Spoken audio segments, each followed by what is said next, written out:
You found the Tony Basilio stream at TonyBasilio.com or on your smartphone or tablet. Another thrilling, chilling, and sometimes spilling edition of the Basilio Show is on the way next. Tips are always appreciated here at TonyBasilio.com.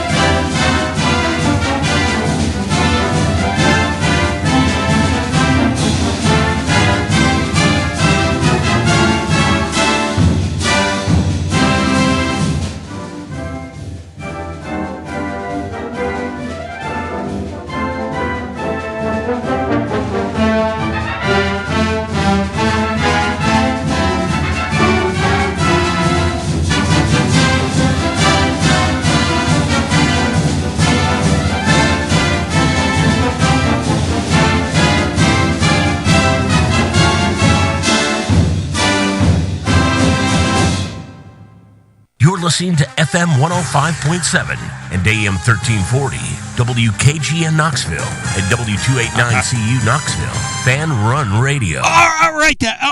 We'll just do it live. We'll just do it live then. We'll just do it live. That's what we'll do. We'll just do it live.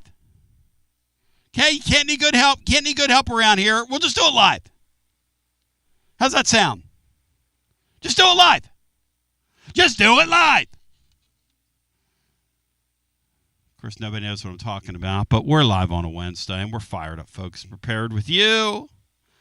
My name's Tony Basilio with you. Today on the program, we preview Iowa State, a team, Brian, I keep wanting to call Arizona State.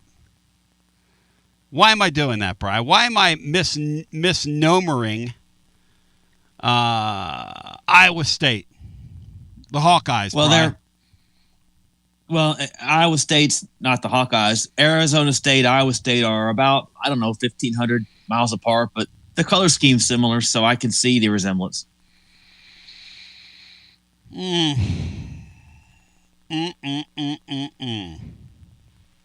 pretty excited. Sean Sinclair's here. Boy, do we have a great sports weekend out in front of us, Cinco. Friday night, we get to nestle in for a watch party. Tennessee and Vanderbilt down in Nashville, Berkey on the call. All the way, ladies and gentlemen, to late night with some midnight madness. Hopefully not midnight sadness, but some midnight gladness. Cinco, what is your level of fired up? I'm for it. I'm definitely for it. I didn't think we would, honestly, I didn't think we would make it this far. I predicted that we would not get to the Sweet 16. So congrats to Barnes and Company for shoving it down my throat. Another tick in the Sinclair is wrong column, which is getting very heavy. Wow. But congratulations. I couldn't be happier, and love watching ever since the Mike Honcho bat fiasco with Tiny Tim Corbin in Nashville several years ago. Jordan Beck, going there and beating them is just all-time great for me if we can pull that off. So it's going to be a great weekend. Yeah, and doing a little deep dive into that Vandy bunch. They can hit it, man. I'm not sure they can pitch it. They've had some real serious injuries this year, taking out two of their best arms. But they can hit it. They got a good Friday night starter. Tennessee gets that Friday night game. That might get down there and, win the series or sweep or whatever. So, Hubert Davis is out at North Carolina. Hubert Davis is, my dad was in the military, so I've had so many hometowns, but originally from Kansas City. But anyway, I went to school in Springfield, Virginia, which is a suburb of Washington D.C. And Fairfax County, and Hubert Davis played for our rivals, Lake Braddock. Is that right? Yep. And so at the time, there were just during that whole period of time, there were just several incredible point guards and guards that came through there, starting with Johnny Dawkins, and then Tommy Amaker, Sherman Douglas, who went to Syracuse, and then obviously Hubert Davis wasn't a point guard, he's more of a shooting guard scorer in high school, but and in Carolina. But yeah, never. I followed him. Never thought that he scored a lot in high school, but I never was surprised when he went to North Carolina, and surprised even more that he's had a nice run. I mean, I know he unceremoniously got fired, but he's had a really nice career. Speaking of nice runs, Bri, I was thinking about our wonderful, terrific 4 Sweet 16s, of which we've netted a Sweet 16 defeat and 2 Elite 8 appearances. And then I went back, Brian, just for the heck of it, that stat you gave me on Kentucky, I went and looked up how they did. Last time they did 4 consecutive Sweet 16s, and I about threw up in my mouth last night, Brian. No offense to anybody eating an early lunch right now, but 2 national championships, Bri, and a final game appearance, Bri. 2 natties, a final game appearance, and an Elite 8. The cherry on top, Bri. Is that any good, Bri? You don't think they had it going back then, do you? Rick Pitino. How good is Rick Pitino? Oh, my gosh. If Kentucky was smart, you know what they would do? And I'm being 100% serious here. They'd pick the phone up with them getting a new AD, and they would call Pitino, and they'd say, hey, Rick, come on back home. Right? Pick that phone up and come on back home. Now, we've got a foremost expert on the Wildcats of Arizona. They're not the Wildcats. They're the Fighting Illini of... No, they're not the Fighting. This Cyclone team... The Cyclones of Iowa State. Pretty damn good. Brian, do you want the distraction of that very good coach being in the mix and in the hunt at North Carolina? Do you want to speak that into the ether with our guest? Would you like to do that for us? Yeah, I will attempt that. That's worth a try. And Dusty May is also maybe mentioned in that, so we can cross that bridge when we get there. If Dusty May's in the mix and in the hunt, but your boy Easton Hayes, Bri, just got suspended for a day. I mean, I don't know what he thinks he's doing in our YouTube chat, but he ain't doing that. So goodbye to you, Weston. Not going to miss you. Guys, there is some incredible stuff out there about Kim Caldwell. I want to share a little bit of it. First of all, there's a belief. John Adams, somebody said this yesterday. There's a belief that on April 1st, her buyout drops $2 million. So I'd watch that. I'm not saying she's going to get it, because I don't know how much pressure Danny White's getting, but I do know this. There are parents talking right now. Her exit interviews are lasting like 60 seconds with some of these kids. You heard me right. 60 seconds. This lady is really strange. No offense to her. No offense to her. Brian, I'm calling on you to create a distraction with this Iowa State coach. Sean, how can somebody's star fall that quickly? It's like Kim Caldwell was on stage with Milli Vanilli when that track got stuck, and we all realized that she was lip-syncing. What happened, Cinco, with her? She's literally having 45 to 60 second. Check up on it, kids, if you don't believe me. 45 to 60 second exit interviews with her players. Okay, next. Well, even Nick Saban had an hourglass that Yep. you could you got a few minutes in there before he punted you out. Yes. She could just have them all in there at once and Well, I know what she's take about 2 minutes and goodbye. I know what she's not doing. Watching video. It's so Well, strange. given that climate, how are you attractive in the transfer portal to kids that have come, already she flooded the market last year with these kids and it just totally backfired. So what does she do to go back into the portal? I know she's got I don't know, but the word very good high school kid coming in, but she wants out. You need a whole team. She wants out.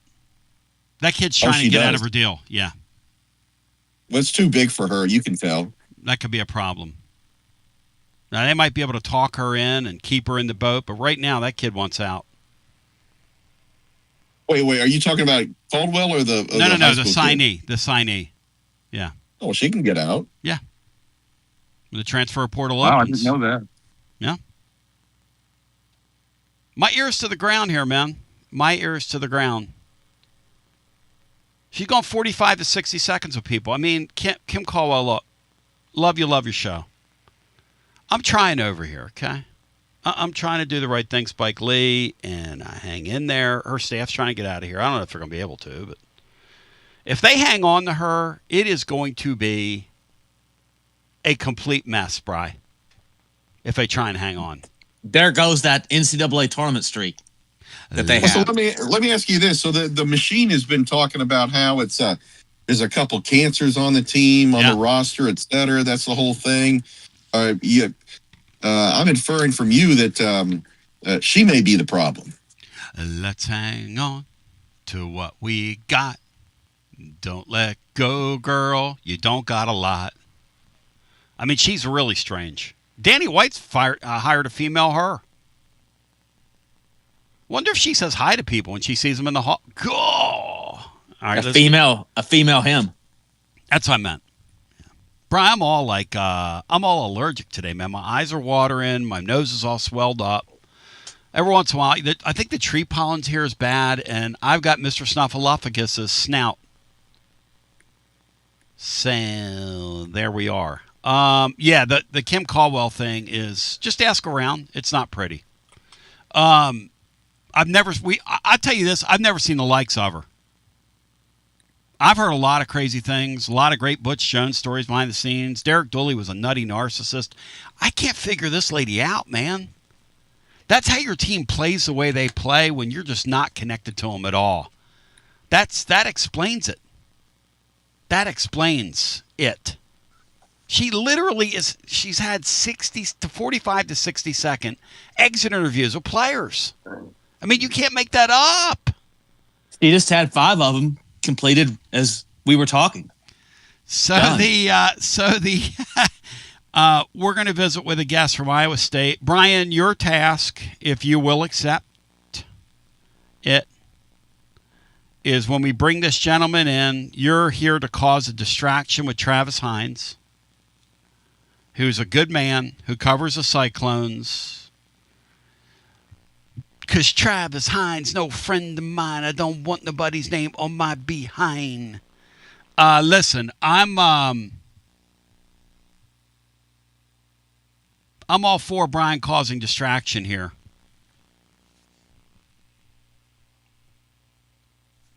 So the North Carolina job is now open. The Kansas job, Laura fell to a fraudulent report out there. Bride, do you ever get taken by these fake blue check marks when you're looking for news over on the X machine? I used to, but I try to be careful. I always look at how many followers they have. Yeah. And I look what they say in their bio before I believe it. Yep. Check follower count and check what they're saying, because it'll tell you parody, or it'll say something where it's obvious that it's a parody. It was somebody looking real, but it wasn't. About Bill Self being out. I just don't know what's in it for people to do that. And then these people go on Facebook And they make up these crazy, like, political stories, and they fool all these people and these deep fakes. And Cinco, who gets off on that, man? I mean, seriously, think about the psychology of these people. I think I'm just going to go online and spend time today on some project designed just to mess around with people. Why would you do that? Why wouldn't you just host a talk show if you're going to do that? I don't get it.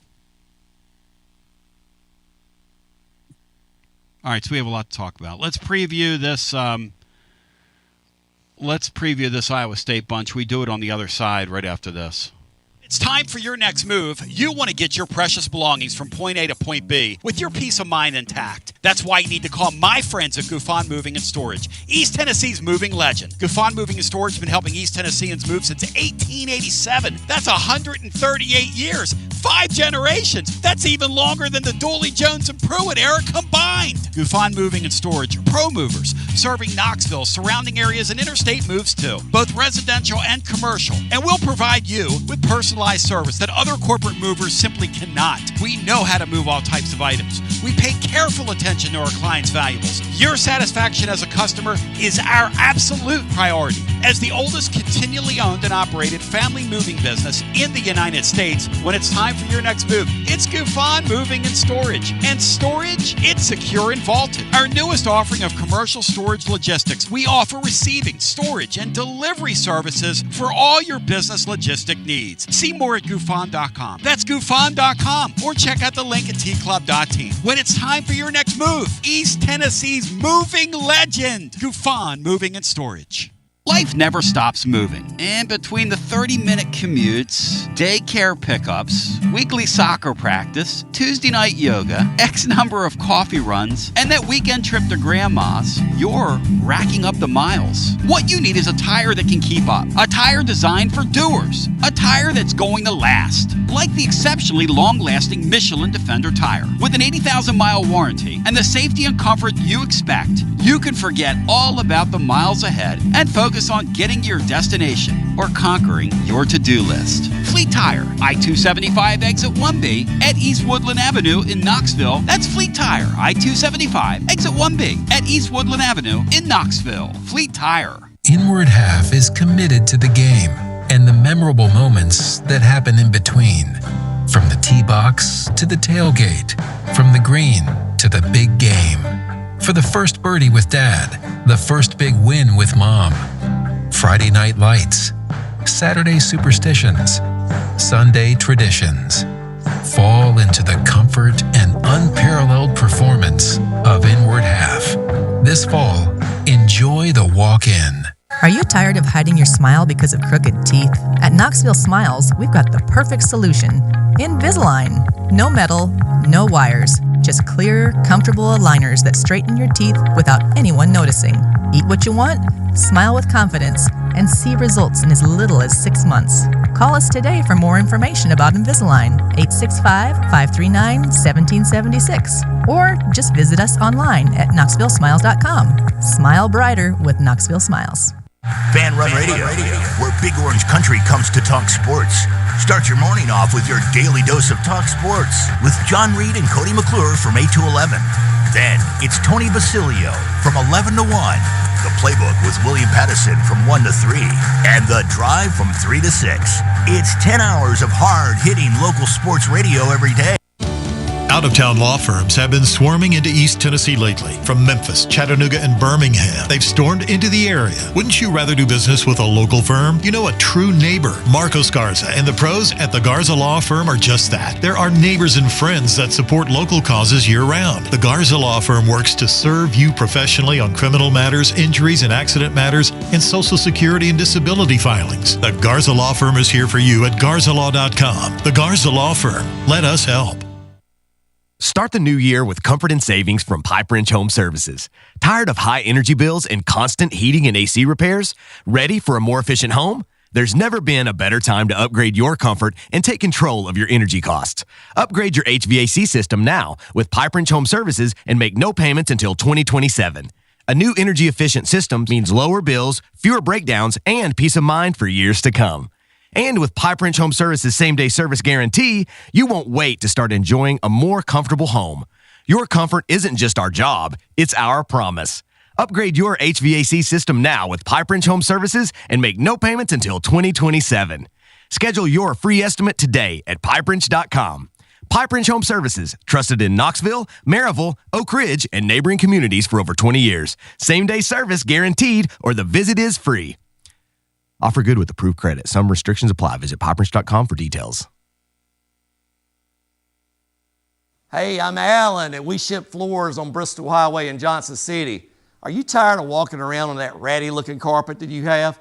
Well, today's your lucky day because we have Supercore on sale for $1.79. 58 colors we're liquidating. Supercore is the best waterproof floor with a lifetime warranty. Where are you going to find that anywhere else? Nowhere, let me tell you.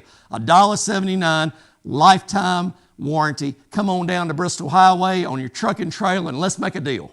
Gotta love this time of the year. Hoops here, home runs over there, and you've got to get your Tennessee on. And there's only one place, the best place to shop for your officially licensed Tennessee volunteer gear, Alumni Hall. Hands down, the best store for Vol fans. They've got the latest and greatest apparel for the entire family. Hats, man cave items, decor, and more. Get your Vols grill cover, a plate for your burgers, and of course, that chef's apron for all that outdoor grilling this spring. And accrue those rewards and watch your balance grow online or on the app. We'll see you at Alumni Hall and alumnihall.com and G to the B to the O, Alumni Hall. Bow thy head when you say thy name, ladies and gentlemen. We welcome you back because Travis Hines now joins. He of the Des Moines Register. He covers the Cyclones of Iowa State, who are trying to get out of this round, which has been a troubling round for them recently. But they certainly have the firepower to do so because, Travis, as I welcome you in, man, what a fun time of the year. And talking to you for a few seconds, I can tell you're an excellent ball knower. This time of the year is really interesting because everybody's a little bit beat up, you know?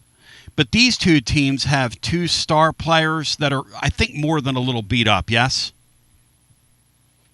Yeah, I mean, I think for Iowa State, Joshua Jefferson with that ankle, it's going to be tough for him to play on Friday night, and that really does change who Iowa State is and what they can do more on the offensive end, but certainly like the big concern for Iowa State is when you take potentially your power forward and your best rebounder off with what Tennessee can do on the glass. So if they are unable to get Jefferson ready to play by late Friday night, you know, it is going to change who Iowa State is and what they can do. Yeah, you and I were talking off the air as Travis Hines joins. He covers Iowa State for the Des Moines Register, and his work is great.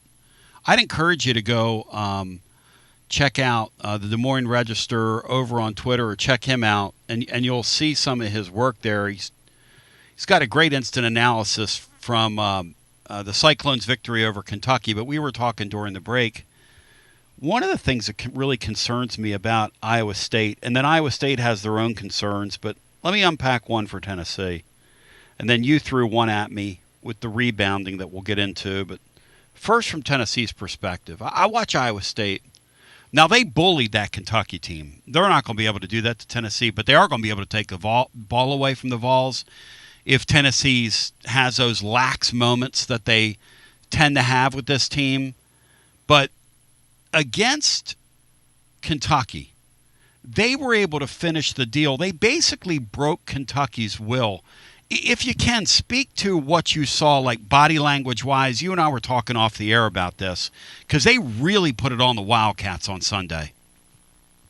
Yeah, without a doubt. And, like, sometimes I'm skeptical of, you know, being the body language doctor or reading too much into it. But sitting there watching the way that Kentucky hung their head, walking in and out of their huddles, they just simply did not want to be there anymore. And when you look at the way that Iowa State defense plays with an intensity and a ball pressure, you know, that really is right up there with anybody in the country. It is extremely difficult to play against. And if you're struggling against it, it snowballs so much because the way that they trap at the point of attack and that they rotate from the weak side, it really, if you're not accustomed to it, it does feel like there can be 6 or 7 guys out there because you don't know where that pressure is coming from, where the help is coming from.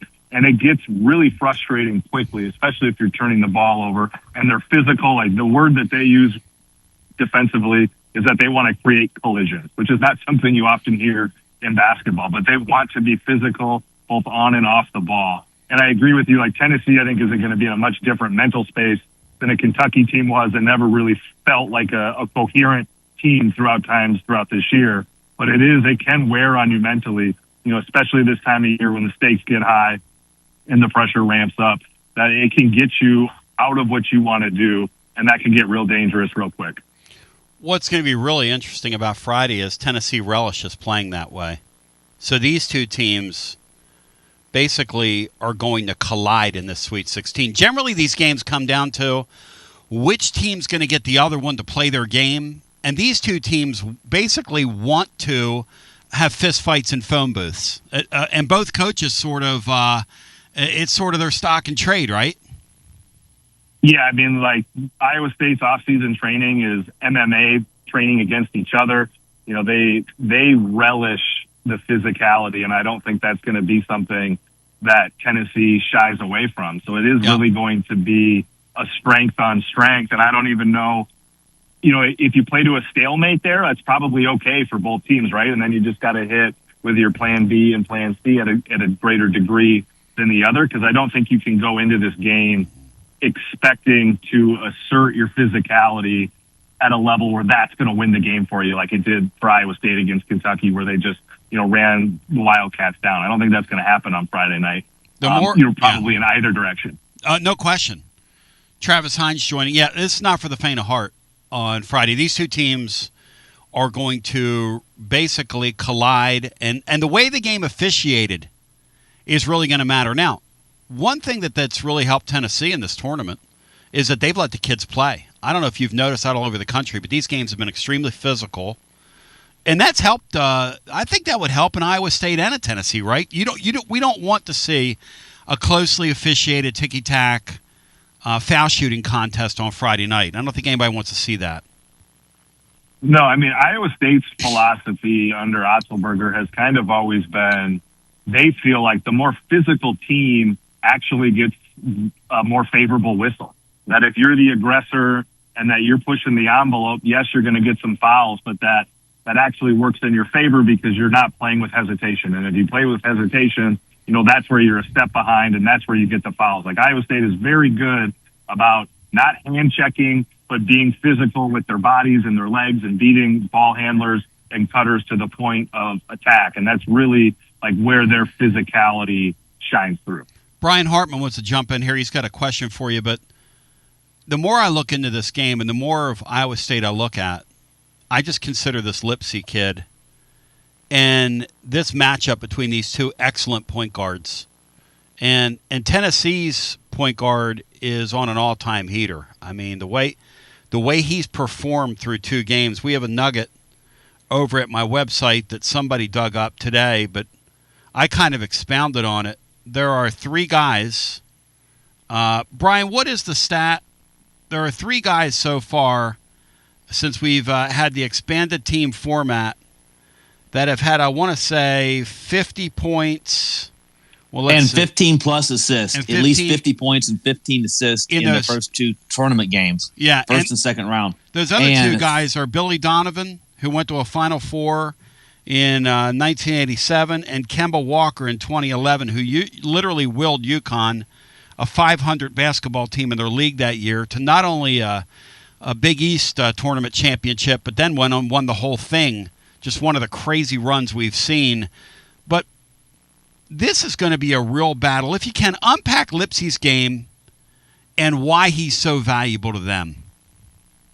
Lipsy is kind of the ultimate gamer. He doesn't do like anything at a elite level, but he does so many things at an above average and very good level. And he's so cerebral and willing to play the game at the edge of what his body will allow. He's had a lot of injuries throughout his career, in large part because he is constantly diving on the floor, creating those collisions. And he's has such a good feel and understanding of the game in that he knows, okay, Joshua Jefferson's out last Sunday, and he goes and scores a career high. But his best games have been where he has 12 points, 10 rebounds, and 11 assists. Like, it is very situational that he is going to try to fill whatever gap is needed in a certain game or a certain situation to help Iowa State win. He's not going to go out and dominate the game most of the time with his scoring,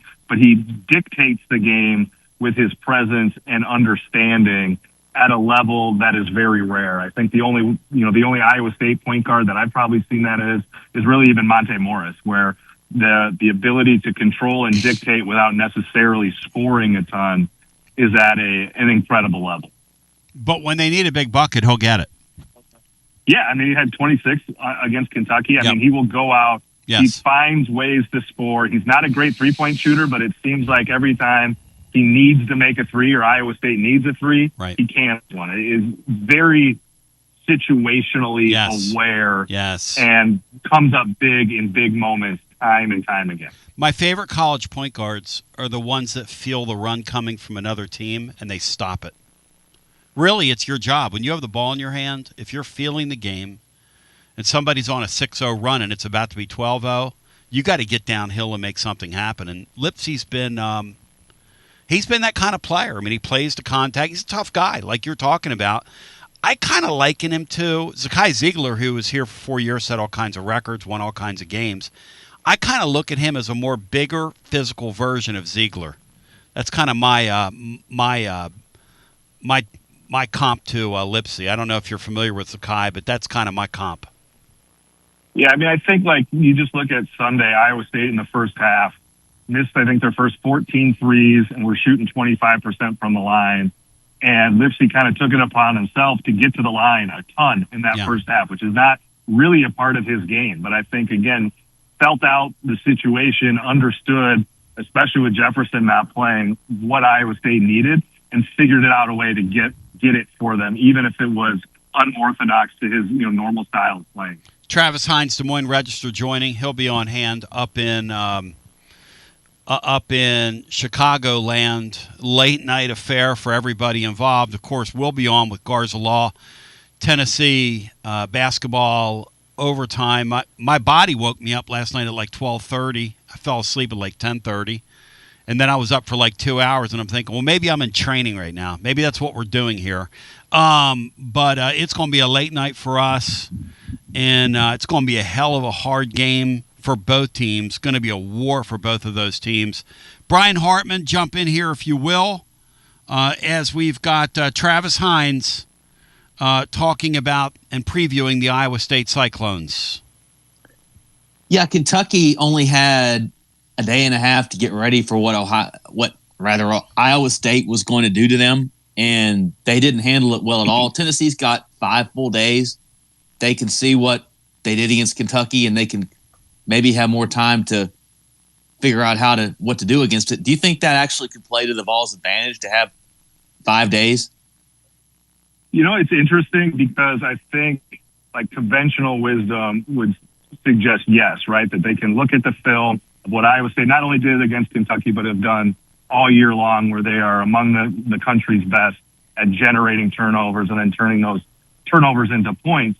But I think where I wonder to the extent of where that is going to be beneficial is that Iowa State is very upfront and honest when they talk about their defense, and that it's predictable. They're not trying to surprise anybody. They know that they're going to double the ball. They're going to rotate hard, keep teams out of the middle, double the post, and that continues to have success for them, even when they know that their opponents know what they're going to do. And that has really been a big part of the success that they've had, not only this year, but in all 5 years under TJ Otzelberger, where they've been a top 15 defense in all 5 years and a top, I believe, 5 defense in 4 of those 5 years.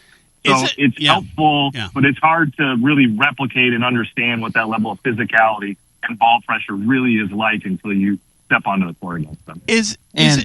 Go ahead, Brian. TJ Otzelberger, his name has come up in association with the UNC opening. Do you think there might be some smoke there as far as interest goes between him and UNC?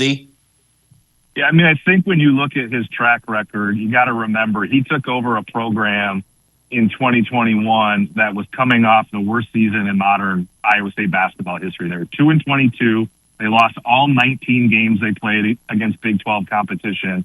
And then a year later, they're in the Sweet 16 with not a particularly good roster, I might add. Like, that first team that TJ had was not talented, and they managed to make a Sweet 16. He's the first Iowa State coach to take them to 5 straight NCAA tournaments.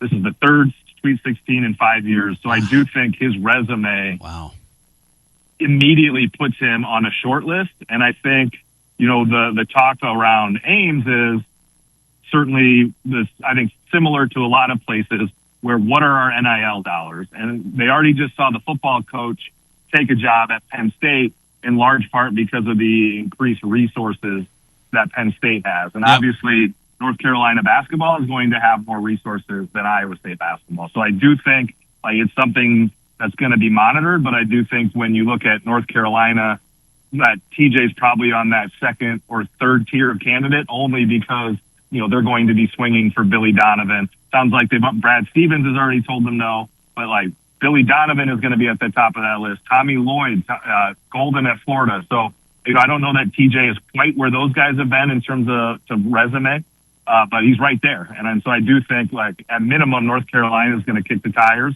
And I think, if you're a coach that loves college basketball the way that TJ Otzelberger does, you're well aware of the history, prestige, tradition, and resources that North Carolina would offer. These two teams are so mirror image. This Otzelberger guy reminds me so much of kind of a young Barnes, the way Barnes approaches the game right now. These guys are really high floor coaches. I mean, who knows what the ceiling is, but they're really high floor coaches. And an Otzelberger, I mean, let's face it, he's 2 wins away from doing something that would be utterly remarkable in a 6-year time span at an Iowa State. And you were talking about NIL.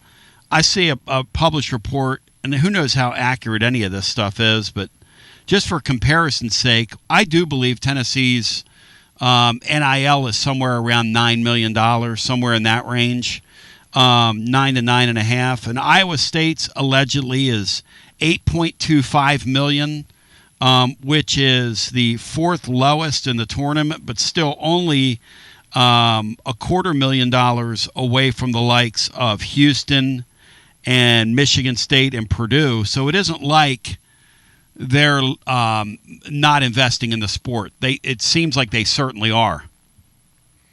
Yeah, I mean, I would say my reporting, and I'm very confident in it, is that they're in the $6 to $6.5 million. Oh, wow. In NIL. Okay. Wow. Yeah, so $5 million of that is revenue sharing from the university, and then 1 to 1.5 is outside dollars. So they're not, laps behind the top of the sport, but they're certainly not at the the level that I think when you look at the Purdue's, the Houstons, those top tier teams that maybe aren't at a level of a Kentucky or North Carolina or Duke, maybe that second tier. Iowa State is maybe within shouting distance of them, but certainly not at that same level. So they are without a doubt doing more with less. All you need is one benefactor, man. You just need one rich guy to step in there and say, like Patino found himself a sugar daddy, the vitamin water guy up there at St. John's. They're spending $10.5 million a year on his roster.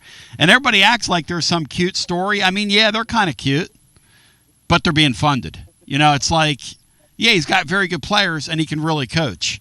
We live in a time where Syracuse got turned down by South Florida's head coach because South Florida has more money to spend.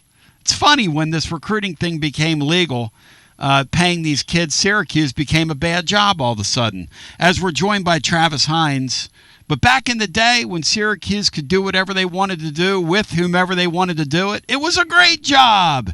As Travis Hines joins, he of the Des Moines Register. Okay, here's where the rubber meets the road. Percent chance that we see Jefferson Friday night. Where are you on that? I mean, I think it's certainly below 50, and within that range, I'm only guessing based on vibes and kind of trying to get a feel. But if it was more than a 33% chance, I'd probably be a little surprised. But again, I will say, my understanding is that Joshua Jefferson is doing the hard work. He's doing the icing, the resting, the neurostimulation, the compression, like everything you can do, he's doing it at an aggressive level. So I certainly, like, when you're 22 years old and have, his dad was an NFL player, his brother's an NFL player, like, this is an elite athlete. So their ability to heal is probably something a schlub like me can't fully appreciate. So I don't want to rule him out yet, but that was a pretty nasty ankle sprain that he had. And as of a couple of days ago, he still wasn't walking yet. So I think it's pretty unlikely, but they've got until, 10 o'clock your guys' time in a couple of days to figure it out. So I think it's still on the table, but I would at this point be pretty surprised. Yeah, maybe 10:30. I mean, but what's a half hour among friends when we're going to be? Exactly right. Like Billy Packer's son is a guy that interned under me. He's probably listening to the show right now, the great Brant Packer, but that was 30 years ago. And he's gone on and had a great career in the world of professional golf and television and producing all kinds of stuff. Anyway, he tweeted out the other day they ought to stop the game in the midnight hour and have like a ball drop. And my reply to that is if they had a ball drop and it was on the Tennessee side, it would probably miss the goal by about 4 feet, like one of our 3 balls from time to time, some of our Scud missiles that come down. As Travis Hines joins, hey, Travis, so if Jefferson's not there, okay, because we're seeing this with Tennessee. Tennessee does not get through the last round if a couple of unlikely suspects don't have big games. Thus, the magic of postseason sports. You need your whole roster to contribute if you're going to get through these rounds as they get tougher. Who has to come to the party for Iowa State if Jefferson can't play on Friday? It's a couple guys, but I think the number one guy is pretty clear, and that's Milan Momcilovic. They're 6'8", sharpshooter, leads the country at just under 50% 3-point shooting. Yeah, and he's doing it not on taking the cleanest looks in the world. He's, I believe, first in the country now in made threes. So like it's volume and accuracy. It's pretty remarkable what he's doing. Yeah, and he's 6'8", and he's going to be the guy that's going to have to slide down and play a lot of power forward without Joshua Jefferson, which means he's going to have to score. And he's going to have to rebound, and he's going to have to be physical. That is a big ask for a guy like that. But Jefferson is first on the team in rebounding percentage defensively at like 22%. Yeah. And their next highest guy is 6'5" at 15. So like there is going to be a lot of rebounds out there that Iowa State is going to need guys who don't normally collect those to come down with. And there's only so much you can do with that, right? Like asking them to have a great rebounding game without their best rebounder against the best rebounding team in the country probably isn't going to happen. So what's that mean? It means you either need to generate more turnovers or you need to probably make more than your average threes. And that's going to be Milan Momcilovic. It's going to be Nate Heisey, who's going to start for Joshua Jefferson. It's going to be Lipsy. It's going to be Killian Torrey, who's barely a 30% 3-point shooter, but made 5 of his last 8.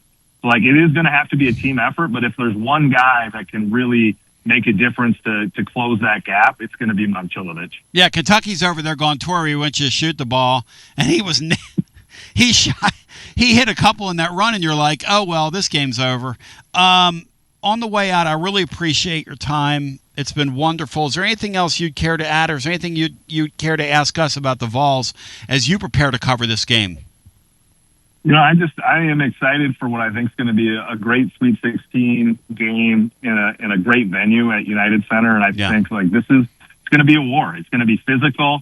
It's going to be closely contested with or without Joshua Jefferson. So I am excited for this game. And then, that Elite 8 game, whoever gets through, that's going to be a monster too against Michigan or Alabama. So it's going to be a good weekend of hoops in the Windy City. Yeah. And I think we both agree that it would be nice for both sides if Alabama's the opponent and not Michigan. TJ Otzelberger and Nate Oates were both together at UW Whitewater 25 years ago. So wow! From a guy who's got to write stories about this thing, that'd be a lot simpler. So we'll see. And the other thought that occurs to me is Gillespie came back. He gave Tennessee a hometown discount, probably $1 million discount, truth be told, to wear a Tennessee uniform, and they kind of made it work and made it fit. But meanwhile, on the other side, the point guard from Iowa State, he's an Ames kid, right? So this is 2 hometown kids, basically. Yep, Ames High Little Cyclone, same in Lipsy. Little Cyclone, is that what they're called? They're the Little Cyclone. That might be the most next level thing maybe I've ever heard in my life. It's a very Iowa thing. Iowa City are the Little Hawks, so we're very quaint here in Iowa. Travis, if folks want to follow along, read your work, how do they do so? And thank you, my friend. DesMoinesRegister.com and Travis Hines 21 on Twitter. Thank you, my man. Good talking to you. Yep, thank you. Have a great one on Friday. Hey, listen, this is what it's all about. 2 hometown kids, Cinco. 2 physical basketball teams, Cinco. 2 teams that give no quarter, Led Zeppelin. I mean, 2 teams that play like they mean it. It's going to be so next level. So next level. Well, it sounds like it's going to be as Vino likes to say, a rock fight for a while. Yeah. And just a couple of, I don't know the rankings there, but a couple of equally talented teams.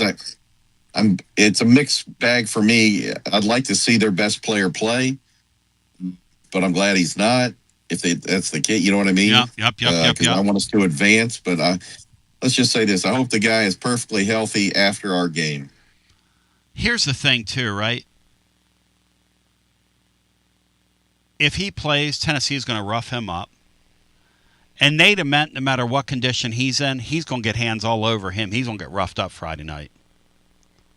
I mean, it's just how both these teams play. If you step on the floor in this game Friday night, you're going to play in a physical basketball game. Now, one of the things I want to talk with Maury about is the way these officials can shape a game like this. Because if you know this thing's going to be a physical game coming in, do you kind of let these teams play? Do you try to mitigate it, moderate it, maybe talk to the coaches and say, hey, we're going to be watching this stuff closely and tightly? Personally, Sink, I hope they let them play because Tennessee's got some kids that just love this physical stuff. And if you'll notice over the weekend, Virginia didn't like it. And the Miami of Ohio team, though they were a great story, they had little chance. They had little to no chance in that game because of the physicality of it. I don't know. Did he say it was an ankle? Is that right? Yeah, that kid's got an ankle injury. Yeah, it was gruesome looking too when it happened. That's tough for a basketball player with gruesome. all the cutting, jumping, landing. Yep. You see a lot of over the years. You see a lot of players. They do just as like the gentleman said. They do the ice, the heat, whatever. Yep. All the latest science to get healthy, and it feels good, et cetera. That first time you make a cut, and all of a sudden you see them wince. Yep. It's just it doesn't work a lot of the time. So, well, it happened. Anyway, I just hope the kid's healthy, and if he doesn't play, that's okay too. It happened the other day. If you stop and think about it, it happened the other day to Ament. He's kind of going around and he's feeling pretty good. At least 3 times, Brian, in that basketball game, he fell to the ground because his ankle kind of gave out on him. At least 3 times, Brian. Now, didn't they have a guy just roll over him? Yeah, he did. He scissor his foot? Yeah, he did. Which is always, you know the crazy thing, Sean? When you, even in life, right? Like when you're favoring a body part, invariably you trip on the carpet. You're right. You're right. Last night my dog low bridged me. I was walking into the kitchen and Lulu kind of got under me and Laura said, "Why did you just fall there?" And I said, "Well, because I didn't want to step on the dog. She got under me." And I'm sitting there going, man, I don't want to hurt my back again, but I don't want to step on my dog. And it's like things like that, It's, but yeah, you felt for Nate Ament. Here's the other thing, Sink. You and I have seen here in all these sports. A lot of highly paid, back in the days where you couldn't pay guys, athletes, the 5-star guys, in all these sports, okay? I don't know that we've ever seen a guy gut out something the way this guy's gutting it out. Basically saying, you know what? I know in a couple months I'm going to be rich beyond belief, and I know I've got to get healthy for that combine coming up in a few months, but damn it, these people have paid me. I've bought in. I love my team. You can tell this guy loves his teammates, the way he shares the ball. And he's just a breath of fresh air, man. He really is. It's I don't know remarkable. I don't know if I regaled this story to you last week, but my daughter works down in Market Square. Mm-hmm. I won't say the place, but sure. She said the day after the game, I don't know if it was SEC championship game or not SEC game where we got knocked out. I think that was it. He came into her shop and with his brother and a dog, and just said the kid was, and my daughter doesn't know anything about anything basketball, even though she's a UT student.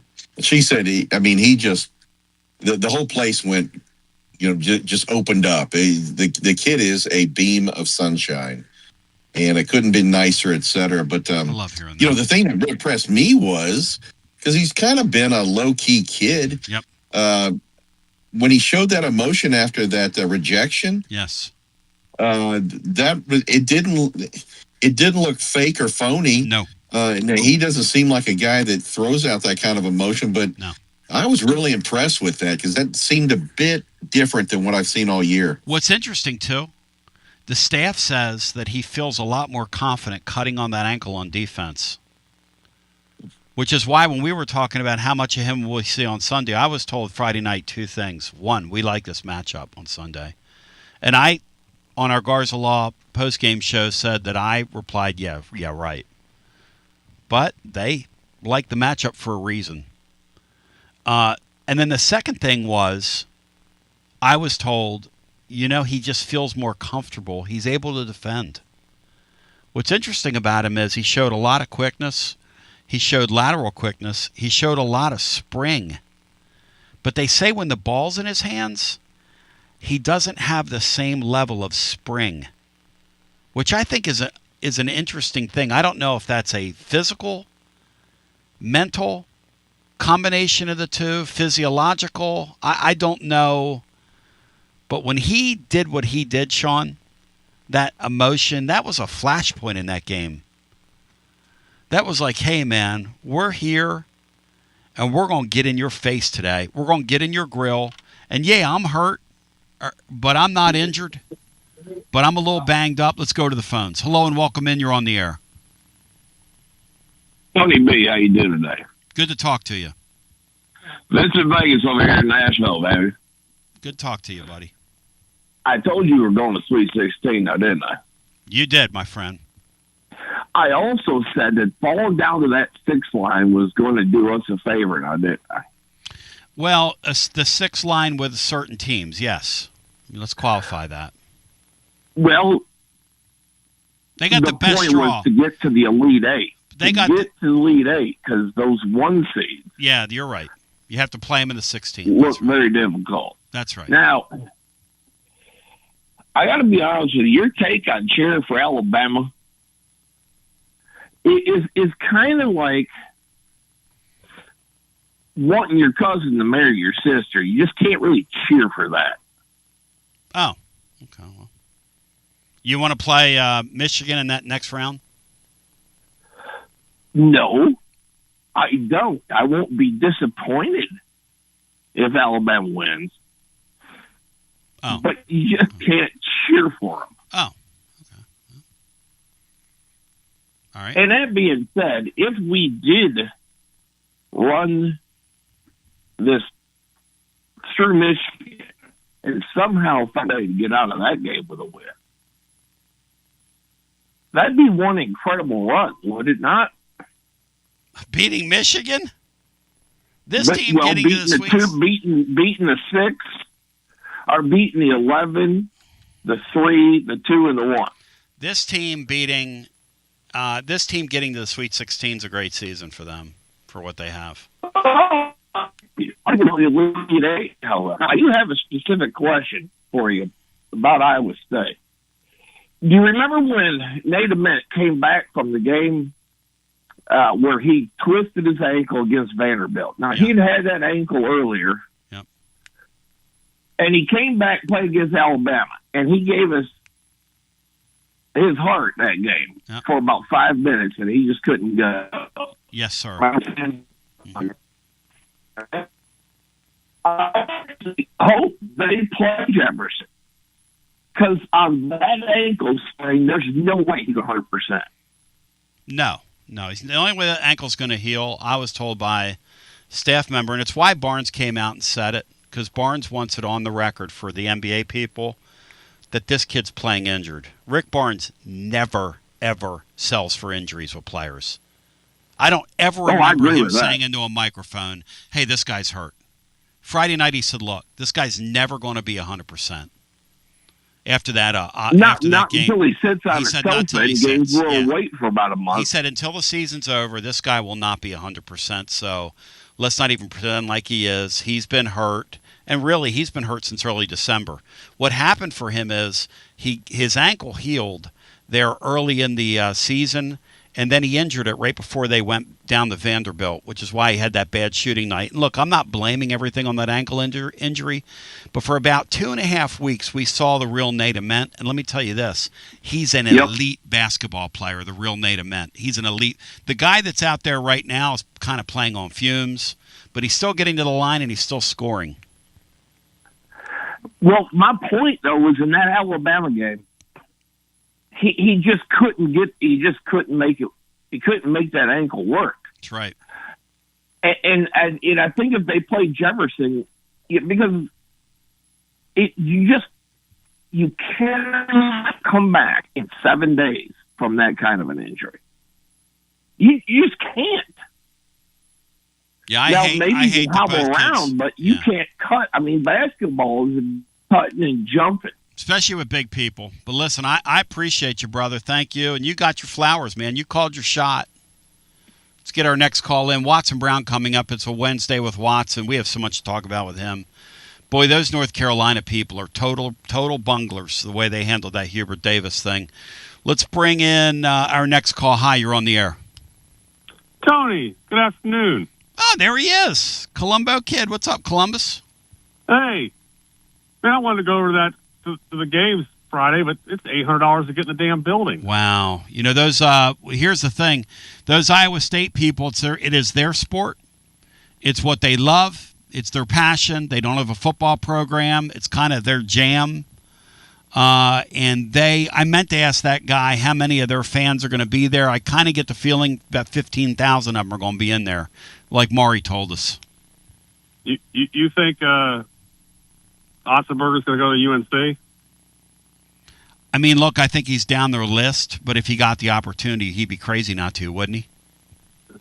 I was told that his dream jobs are, believe it or not, Wisconsin and Ohio State for some odd reason. Well. But what do I know?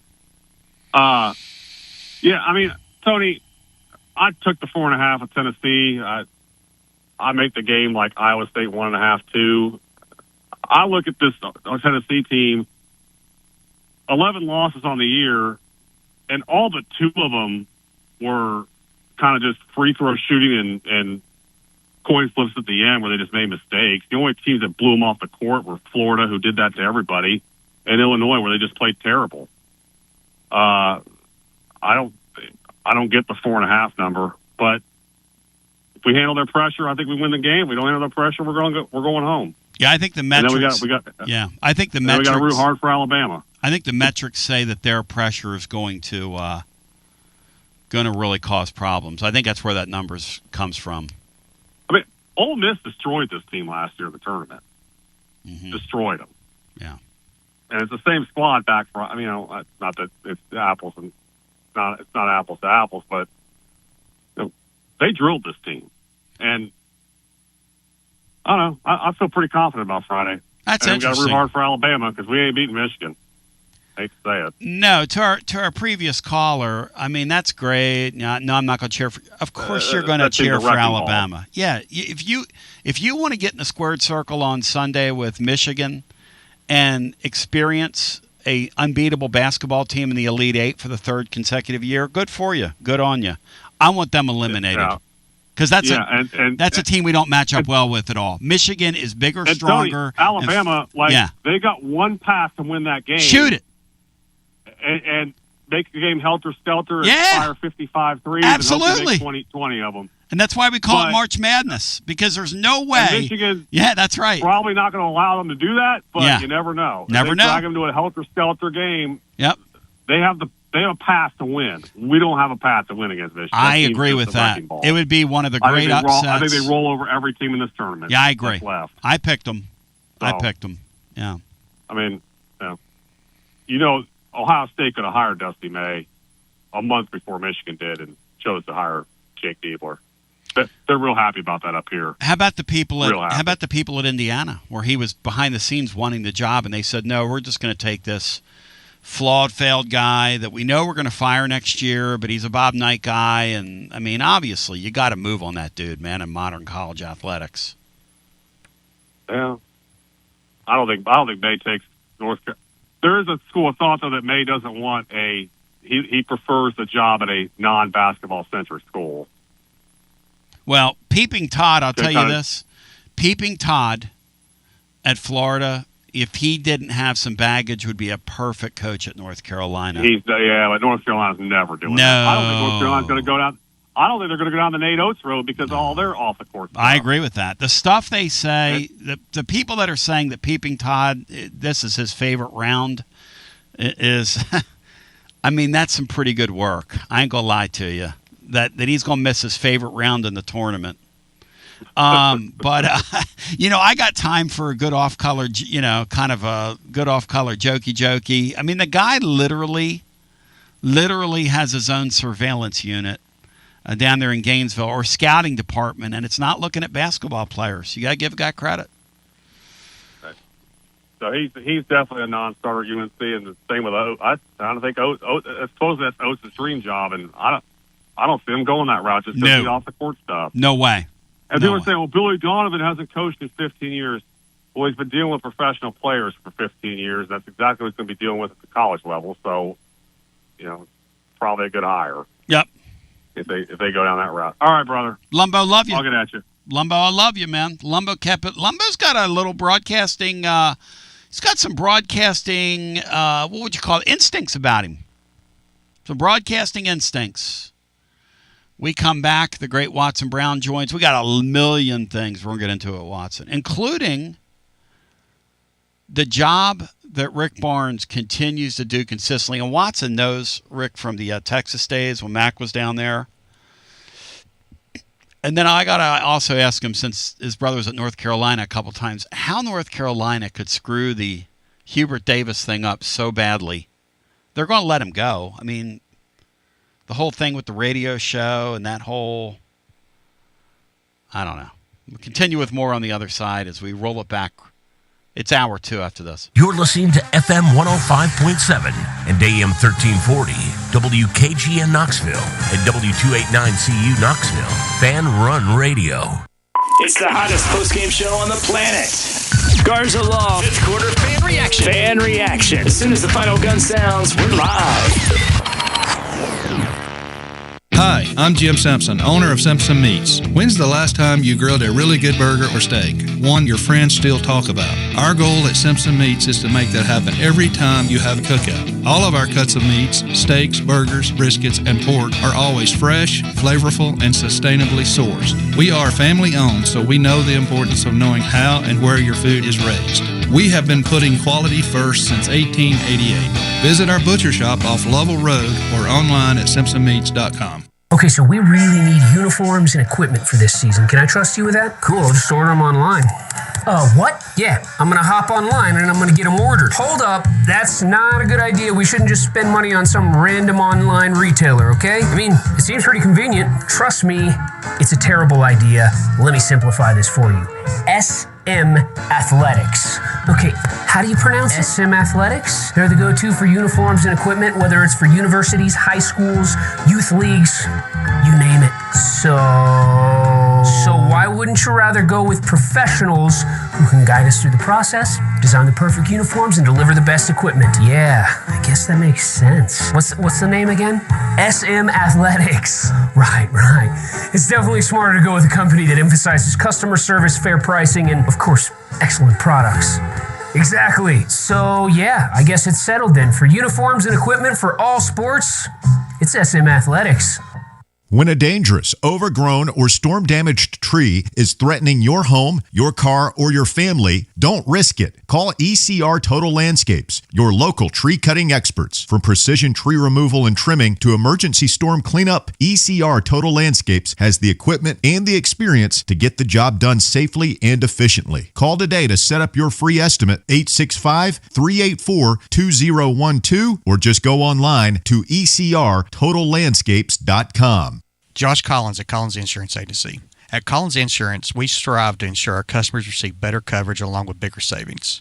Our community is important to us. We want to provide exceptional service to our customers. Anybody can provide great rates, great coverage, but can you also get great service? And hey, don't just take my word for it. What's up, everybody? Zakai Ziegler here. My family turns to Collins Insurance Agency for the best service, coverage, and price. So don't just go online and get some random insurance. Experience the Collins Insurance difference. Like he said, experience the Collins Insurance difference. CollinsInsuranceTN.com. CollinsInsuranceTN.com. And hey, their Mama ZZ approved. CollinsInsuranceTN.com. Thank you to Josh Collins and ZZ. One more thing, Tony. Go Vols! Yeehaw! I've been hooting and hollering ever since I started betting with the VIP Play app. VIP Play has more than 200 leagues, every bet type you can imagine, live betting and live hosts, all with 24/7 support from real live people when you need them. Start betting better with the VIP Play app today. Don't be a better, be a better with VIP Play today. VIP Play coming soon. Gambling problem? Call 1-800-889-9789. Must be 21 plus and located in Tennessee to bet. Chilio here, and you know my friends at Carnes Motor Company started with a dream over a quarter century ago. I met Rob and Brian back when I still had hair, and they were working at a huge dealership in West Knoxville. But they told me back then they wanted to sell cars on their terms, and I wanted to do radio on my terms. Their terms, just like my terms, are ultimately your terms. In both cases, you're the winner. A Car Guru's National Award winner with a 5-star rating on all sites, just like our Vols. Everything about buying a car from Carnes Motor Company is no hassle. They specialize in high-quality pre-owned vehicles between the $5,000 to $25,000 range. And if you need to sell a car, they'll either buy your car or they'll help you sell it. Carnes Motor Company also has a top-notch service department. Therefore, every vehicle is rigorously inspected and serviced prior to delivery. So you're guaranteed to get a quality pre-owned vehicle every time. If you need a place for service, they've got you covered. Come be a part of the Carnes Motor Company family and tell them you heard about it from me. Online at carnesmotor.com, Oak Ridge Highway, 1 mile past the Carnes light. Carnes Motor Company. From the sunrise over the Smokies to the Saturday cheers at Neyland Stadium, Knoxville isn't just where we live, it's home. But let's be honest. Finding your perfect spot in a hot market can feel like a full-time job. Whether you're looking for a Craftsman in 4th and Gill, a family home in Farragut, or a view in South Knox, the market moves fast. You need more than a listing. You need an edge. And that's where I come in, Jennifer Morris with Keller Williams Realty. And I specialize in helping Knoxville buyers win. I don't just find houses, I find the right fit for your budget and your lifestyle. Ready to unlock your front door? Visit nextmovesmokymountains.com or call me at 865-694-5904. That's nextmovesmokymountains.com, and as always, go Vols. My friends at Simpson's Meats are cooking it up. You know what they're cooking up? The great Watson Brown. Because here's what I'm doing right now. My head is in a position of bowed, whatever that means. But I love this man. I appreciate him so much. It is Sweet 16 time in Tennessee. This is going to be a hard-nosed basketball game we're going to see. It's going to remind Watson of when he played that game, because they're going to take no prisoners out there on Friday night when Tennessee and Iowa State get together. Watson, we just had an Iowa State beat writer on. He said that these Iowa State kids in the summer, this Otzelberger guy is so like old school that one of the things they do to train their kids is throw them out there on a wrestling mat and do MMA fighting with them. And he was serious. Oh, I mean, that was the way we grew up. Say? our coaches made us wrestle in the off season. We'd have to wrestle each other, and there'd be some wrestling matches now because everybody's watching you. Oh yeah. And everybody's in a circle or around the little ring area, and it's two of you out there on that mat, and you don't want to lose, man. And some of those, I mean, I'd get up, and I couldn't breathe, I couldn't walk, I couldn't do anything.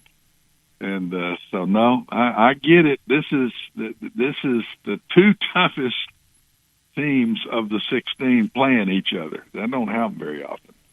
No, and if you wanted to have like a battle royale and do like a 3-team battle, you would invite. We could do a 4-team battle royale and invite Houston and Michigan State. That's right. That's right. Michigan State, yeah, they play the Barnes ball, but they played a little more successfully in the tournament. But Rick Barnes has been very good in the tournament lately for Tennessee.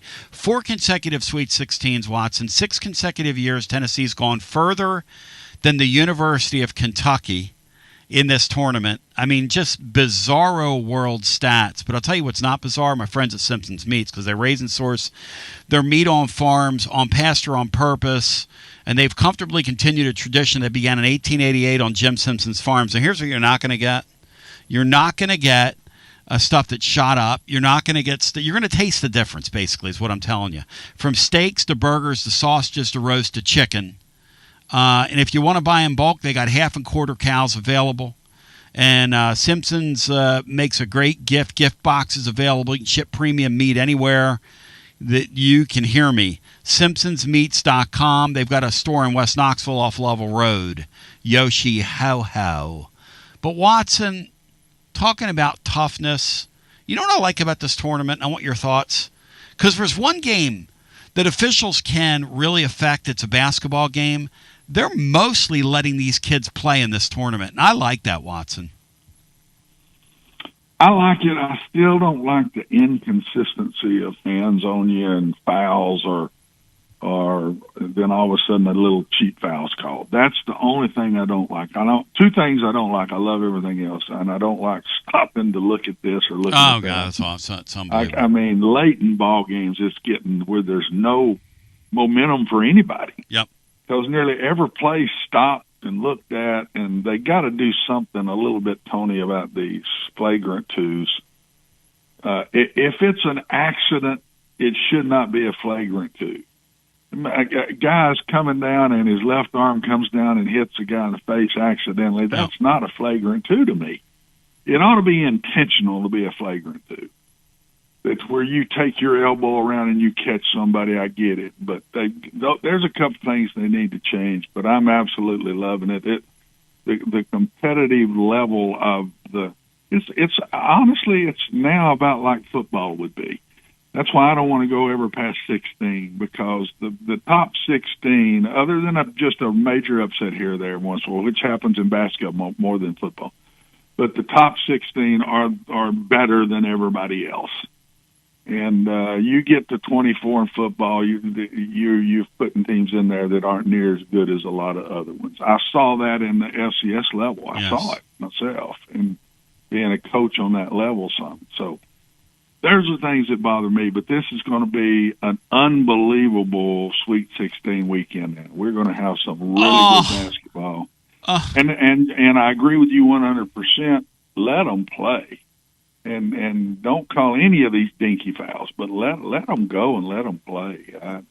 That's the way we all want to see it. Yeah, but Watson, you're talking about those flagrant 1 fouls. Flagrant 2 is when they throw you out of the game. But you're right, the flagrant 1. They go to the video and they're looking. But they're looking for something that's not there, and then they find that's not the purpose of video. It's kind of like this thing in baseball, right? Where we have this overuse of replay in sports where a guy will slide off the bag, and now we're trying to see if he slid off the bag or if he's pushed off the bag, and now you got guys teaching, push him off the bag, and then you can tag him. I mean, that's not the intention of the rule. Speaking of rules, I want to ask you guys a football question here, because you mentioned this. And the flagrant 1 conversation brought me to this. 2026 college football season, the NCAA has approved a 1-year trial. They've modified the targeting penalty. First-time offenders will no longer be suspended for the first half of the following game. regardless of when the foul occurs. Now, if you target somebody and they deem that after they watch the video and they say targeting, you're gone for the game, okay? You're still out. But first offense, the disqualified player is gone for the remainder of the game but eligible for the next game. Second offense, player is disqualified and must sit out the first half of the next game. Third offense, the player is disqualified and must sit out the entire next game. Watson, why are they doing that? What do you think is the rub here? What's brought this about? I can tell you exactly what it is. It's a balancing act. They didn't want to completely do away with it. And so this was the balancing act to give it a little bit of power. And that's why they're doing what they're doing, which I agree with. I think this is a good change. I do not like that if a guy's, and they're getting better about targeting, let me say that first. They're not calling it near as much. They're doing a better job of that, I think. But if a guy has completely targeted and you see it's targeting and he keeps doing it, you can't just let him stay out there and keep doing it. So I like the change, and I really like not having to sit out the next game, because that's not fair to the next game. It's just not. You're in the playoffs and you lose a big time player like that. That's not fair to me. And how many times now, Tony, do we see? We used to see it a lot. How many times now do we see intentional targeting? How many? Hardly ever. Very few, if any. Never. If any. So therefore, these kids should not be punished. That's a kid that goes and laid a guy out like used to happen, and everybody clap and pat him on the back, and I was right there with him. I mean, gracious, that's the way we taught the game. It's gone. They stopped it. Those targetings on purpose are gone. Now these kids get caught in funny kind of situations where you kind of get, what do I do here? Do I tackle him? Do I do that? What do I do? And I just think every targeting call I'm seeing now is unintentional. Hey, Cinco, Watson's got a good point. A lot of the targetings that they'll roll targeting these days, very seldom do you see somebody lead with their head, Jack Tatum style, and try to scramble somebody's brain on purpose. Every once in a while, you'll see somebody dive at somebody on the ground and spear them. Every once in a blue moon.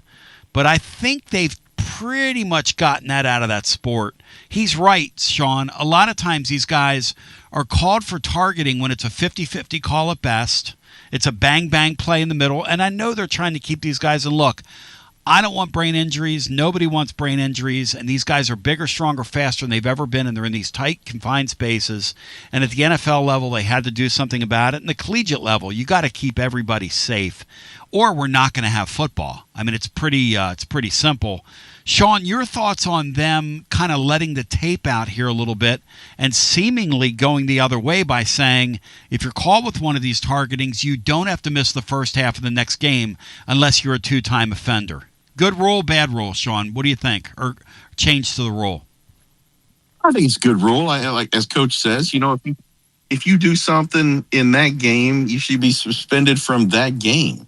I don't believe it should have some carryover. Now, if you're throwing punches or something, you can look at that. But when it comes to tackling's a necessary evil in football. I never saw when I was over there as just a little stupid manager watching tackling drills. There are very few people there are a lot of people say it's just like butt kickings. A lot of people talk about them, but you never see one. Football players, you always talk, I want to take his head off. Man, that's a collision. Dale Carter's the only guy I ever saw, Reggie Ingram too, that really wanted to kill somebody every time they hit him. But you take punishment. And so I agree with Coach. I don't think that anybody intentionally really wants to do it. The thing about targeting that's always bothered me was the fact that a lot of these targeting calls are where the defender can't help it. He's in a position to make a tackle, and then all of a sudden the offensive player just position, goes down, does it. I'm not talking about dirty stuff because we all know that. But I really think that some of these defensive, these targeting guys or guys that get called for it, I feel sorry for them because they're ready. They're trying to disrupt the pass or they're trying to do something else. and the guy shifts, and it just looks bad at the last second. Sean, so I'm all for cleaning it up. I'll make a cross-sport comparison because I love all sports. And Watson watches hockey and seen hockey as well and has been to several Preds games. On the ice, players say there are times where your defender is called for boarding. But the players will come back and say, I should protect myself better there. You shouldn't let yourself get in a position where somebody can hit you in spots. And sometimes I see offensive players, Watson, that will put themselves in spots where targeting is about to occur. And I would like to see them have a little more, I don't know what's the word, a little more prudence, Watson, before they call these targetings, even though by the dead level spirit or the way that rule is written, it's targeting. A lot of times, Sean's right, these offensive players put themselves in spots to really get their bells rung. One of the ones that is so obvious to me that has been since they put it in, and they are dealing with it better, is the guy's coming at you, he's 230 pounds, you're a defensive back, and he has got his head coming, he's low. He's real low, and he's got his head coming right at you. I mean, what do you do? What do you do? What in the world are you going to do? You can't just fall to the ground. Right. And you stay up too high, and he embarrasses you. Right. Absolutely just destroys you. Right. That's a perfect one to me, to where it's such a tough call for the defensive guy.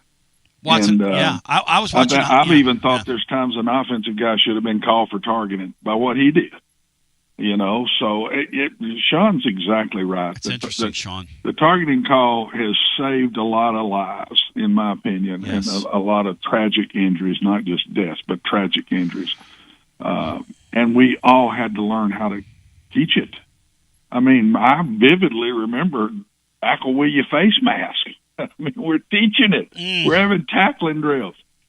And now, of course, you don't even teach that anymore. You basically tackle with your shoulder at this point. And I think that's a great rule idea, and I think now they're adjusting it just like they should. And I also think they're adjusting they're not calling as many targeting calls as they used to. Yeah, now they'll go to the film, and they'll say that was shoulder. Whereas initially, when it was shoulder, they would still call targeting. Now they're going, hey, that's just a clean up in the head. Yeah, that's just a clean football. That's just a clean football hit. Unfortunately for you, they've quit calling that one. Yeah, you've left yourself exposed. Most of the time. Watson, I was watching a hockey game the other night. This is true. Guy absolutely gets his head crunched on the boards. I mean, hip to head rattled on the board, and he laid there on the ice for a few minutes. And his teammates were really upset and went after the guy, yada, yada, yada. And then they watched it back. They gave the guy a 5-minute penalty for it, which is intent to injure penalty. And then they went and looked at the video. They downgraded it to 2-minute deal. And then afterwards, the kid said after the game, I should be protecting myself better than that. He said, really, it wasn't even a penalty. Really, it was on me for being in that spot. I didn't protect myself. And it's just it's an interesting thing. All right, let me ask you guys something about baseball now that we're on rules and rule changes and this, that, and the other. So baseball's got a rule that we're going to have to get used to this year. And that's that each team gets 2 challenges. They're instantaneous. A batter or a pitcher can ask for a replay on a strike. And it's instantaneous. Watson, for it or against it, or too much replay in sports? Because it takes 2 seconds for them to get the call in. That's the one thing about it that I will say, having experienced it at the minor league level, and then last year at Philly spring training, they were doing it. It was so quick, Watson, when we were there, we didn't even know what was happening till we caught on to the fact that it was happening. I'm too much old time, so I'm going to be different than all of you, I'm sure. But I don't like any of this replay stuff. I like the human part of officiating. It's a human game. The players are human. They make mistakes, and when officials make mistakes, I'm an old timer. I just say that it happened. Move on. And I just think it's slowed the game. That we're trying to speed up football. Yeah, we're trying to speed up baseball, and we cut it. doing everything we can to shorten the games. It's all because of TV windows. That's what it's really all about. But they're trying to shorten games, and then we do all of this. And I go back to basketball, Tony. I'm sitting here watching the end of these boys and girls games, and it's just stop and stop and stop and stop. These coaches are getting 20 timeouts a game. Oh, it's unbelievable the way For they God's manipulate. sakes, I mean, as soon as they stop, both are over there, and those are longer than timeouts. They're longer than timeouts, and it's letting the team that's wearing the other one down, all that's gone away now. You get to rest. You're over there. You don't have to take somebody out, or you're part of winning football and basketball games is in that fourth quarter. You just wear them down. You wore them out through the game, and finally you put them away. You can't do that in basketball anymore. Those days are gone too. So I'm too much the other way, I know, but that's just the way I feel about it. So no, I'm not for that in baseball whatsoever. Cinco, you for it or against it? And Brian, I'm going to ask you the same thing. This deal with Major League Baseball, what they're about to do. The great Chris Burke advocates bringing it into college baseball. The college umpires really struggle with the strike zone. It would certainly augment the college product. But go ahead, Sean, your thoughts. I'm going to respectfully move away from Coach here on this. I think, especially in college and even the minor leagues, I would have the triangulated strike zone. I think it's the most absurd thing in the world to watch a guy get called for a strike three, and then they replay it on the TrackMan or whatever the technology is called. It's 3 inches outside. I mean, that to me is ridiculous. That happened on that baseball game, a college game. Yeah, you don't have to. What's a coach going to do? Argue with a computer? It would take a lot of the tension out, because I do appreciate this. What Coach said, the human thing is part of the game. However, Angel Hernandez, we all know umps that get in their feels if anybody says something, and you're getting screwed on a call. I just don't think. Now, I don't have an answer for replay. I agree with Coach. I don't know anything about that, but I go back to that where the Saints a couple years ago got screwed out of the Super Bowl from that crazy pass interference or non-pass, or whatever it was. And that's just absurd. You can't. It's not good enough for the conference to come back. And I'm sure Coach has had this, and it's certainly at the schools. With all due respect, Coach, you were at a lot of have-nots and getting screwed. I saw so many games where one of your teams would get bullied in the fourth quarter by referees, and you don't have to say it because I'm going to say it. You and your colleagues at those kind of schools got screwed any number of times, and we all know it. Sean, TCU at Duke. Duke had a 14-point run, Watson, that was basically escalated, and it was brought on by the officials. That's all it was. Jamie Dixon, one of his players, got called when he was trying to break the fall of a kid for what you were talking about earlier, a flagrant one call. It was in a 2-point game. It was crazy, and it turned into a 10-point trip. I 100% agree with that, and I do think basketball is the worst of all the sports. Yes, I do. I think officiating in basketball has much more to do with the game than any of the other sports do. Yes. And Brian, your take on what Major League Baseball is getting ready to do. A couple replays a game for each side on balls and strikes, and it's instantaneous. Yeah, I don't think it'll stop the game or slow it down that much, so I would be okay with it. That's kind of where I'm at. But, Watson, if you made me king of all of it, I would take replay out of everything. Every sport. No more replay. That's it. That's me. So I'm the hard one.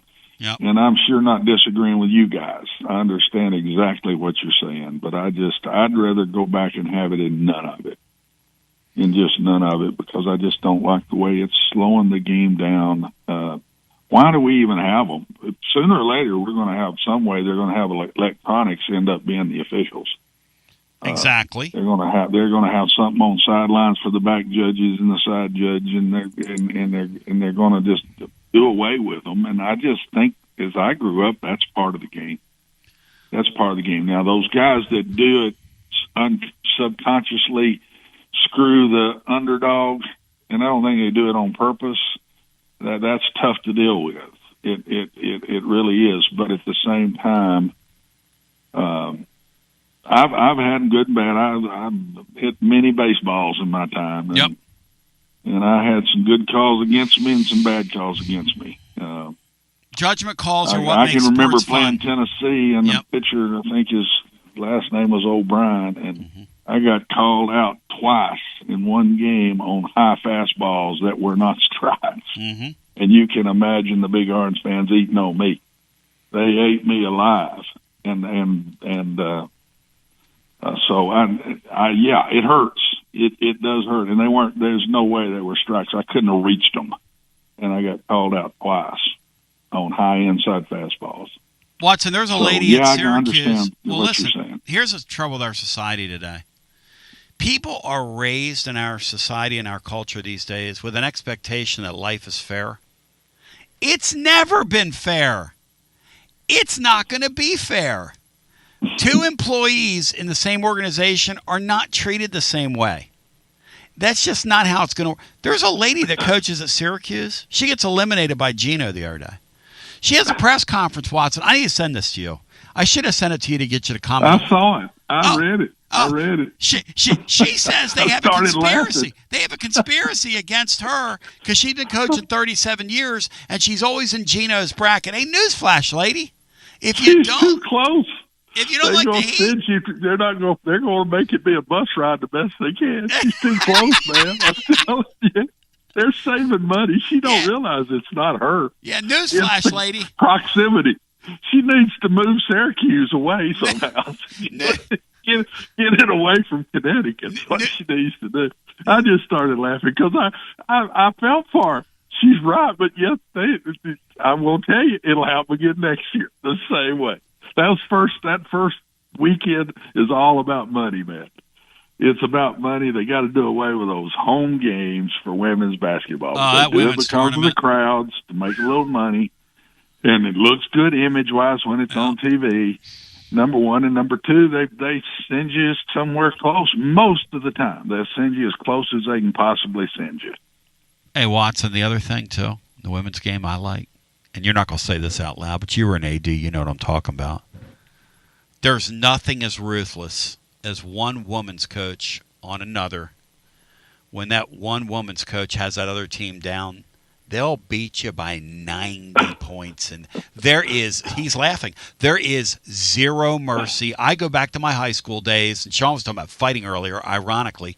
The best fights in high school were when the girls got in fights in between classes. And I'm talking put their hands on each other. You're bad, boy. Buddy, there was nothing like that. The way they would grab each other's I've hair. seen some men gouge coaches their run eyes. up scores too. Now you're being a little one-sided on that one. You're being a little one-sided on Watson's that one. not. He don't want to go back into the kitchen. He don't want. Hey, Watson. Here's the deal. I got to ask you this. So Tony Vitello's the first. He's breaking a mold. You know, I say there's an old country song, first time for everything. Tonight he becomes the first manager of a major league game hired away from the college game. Do you believe that those multimillionaire, in some cases, couple $100 million ball players are going to listen to a guy that never played a minute of professional baseball, never coached a minute of professional baseball? Is it going to work? What do you think? I hope it does, because I don't think there's any difference in coaching levels. I've preached this. I don't think there's a difference in the pro coach and the college coach. You just have to teach some different things. But there's no difference. I don't think there's a big difference in the college coach and the high school coach. You just have to teach it in different ways because of the numbers or the level or whatever it is. Good coaches are good coaches. I hope he makes it, and he will make it if he wins early. Because you're right, he doesn't have the resume, and so those dudes now, as my coaches, my players, this will lead to this perfect. Every one of my pro guys through all the different places I've been, I'd always ask them the same question: what is the difference that you feel in the NFL and college? What's the difference? You say, Coach, what happens in the NFL, they'll respect the coach if the player will respect the coach if he thinks he can help him, because it's a business. We want to be the best we can be. We want to make the most money that we can make. And so if we think that coach can make me a better player, we'll love him. But if we don't, we'll turn on him fast. He'll be gone. And they're not saying we. It's just what they saw when they got up there. And then they probably became one of those guys. But isn't that an amazing? That's what they said about coaching. If we think that guy can help me, I'll back him 100%. But there's so much individual in it, in on that level.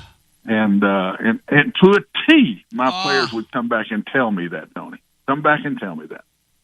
Yeah, I was told that pro players listen to pro coaches they think can help them. That's what I'm saying. Exactly. It's absolute truism. Exactly. And if they don't, they'll turn on you in a heartbeat.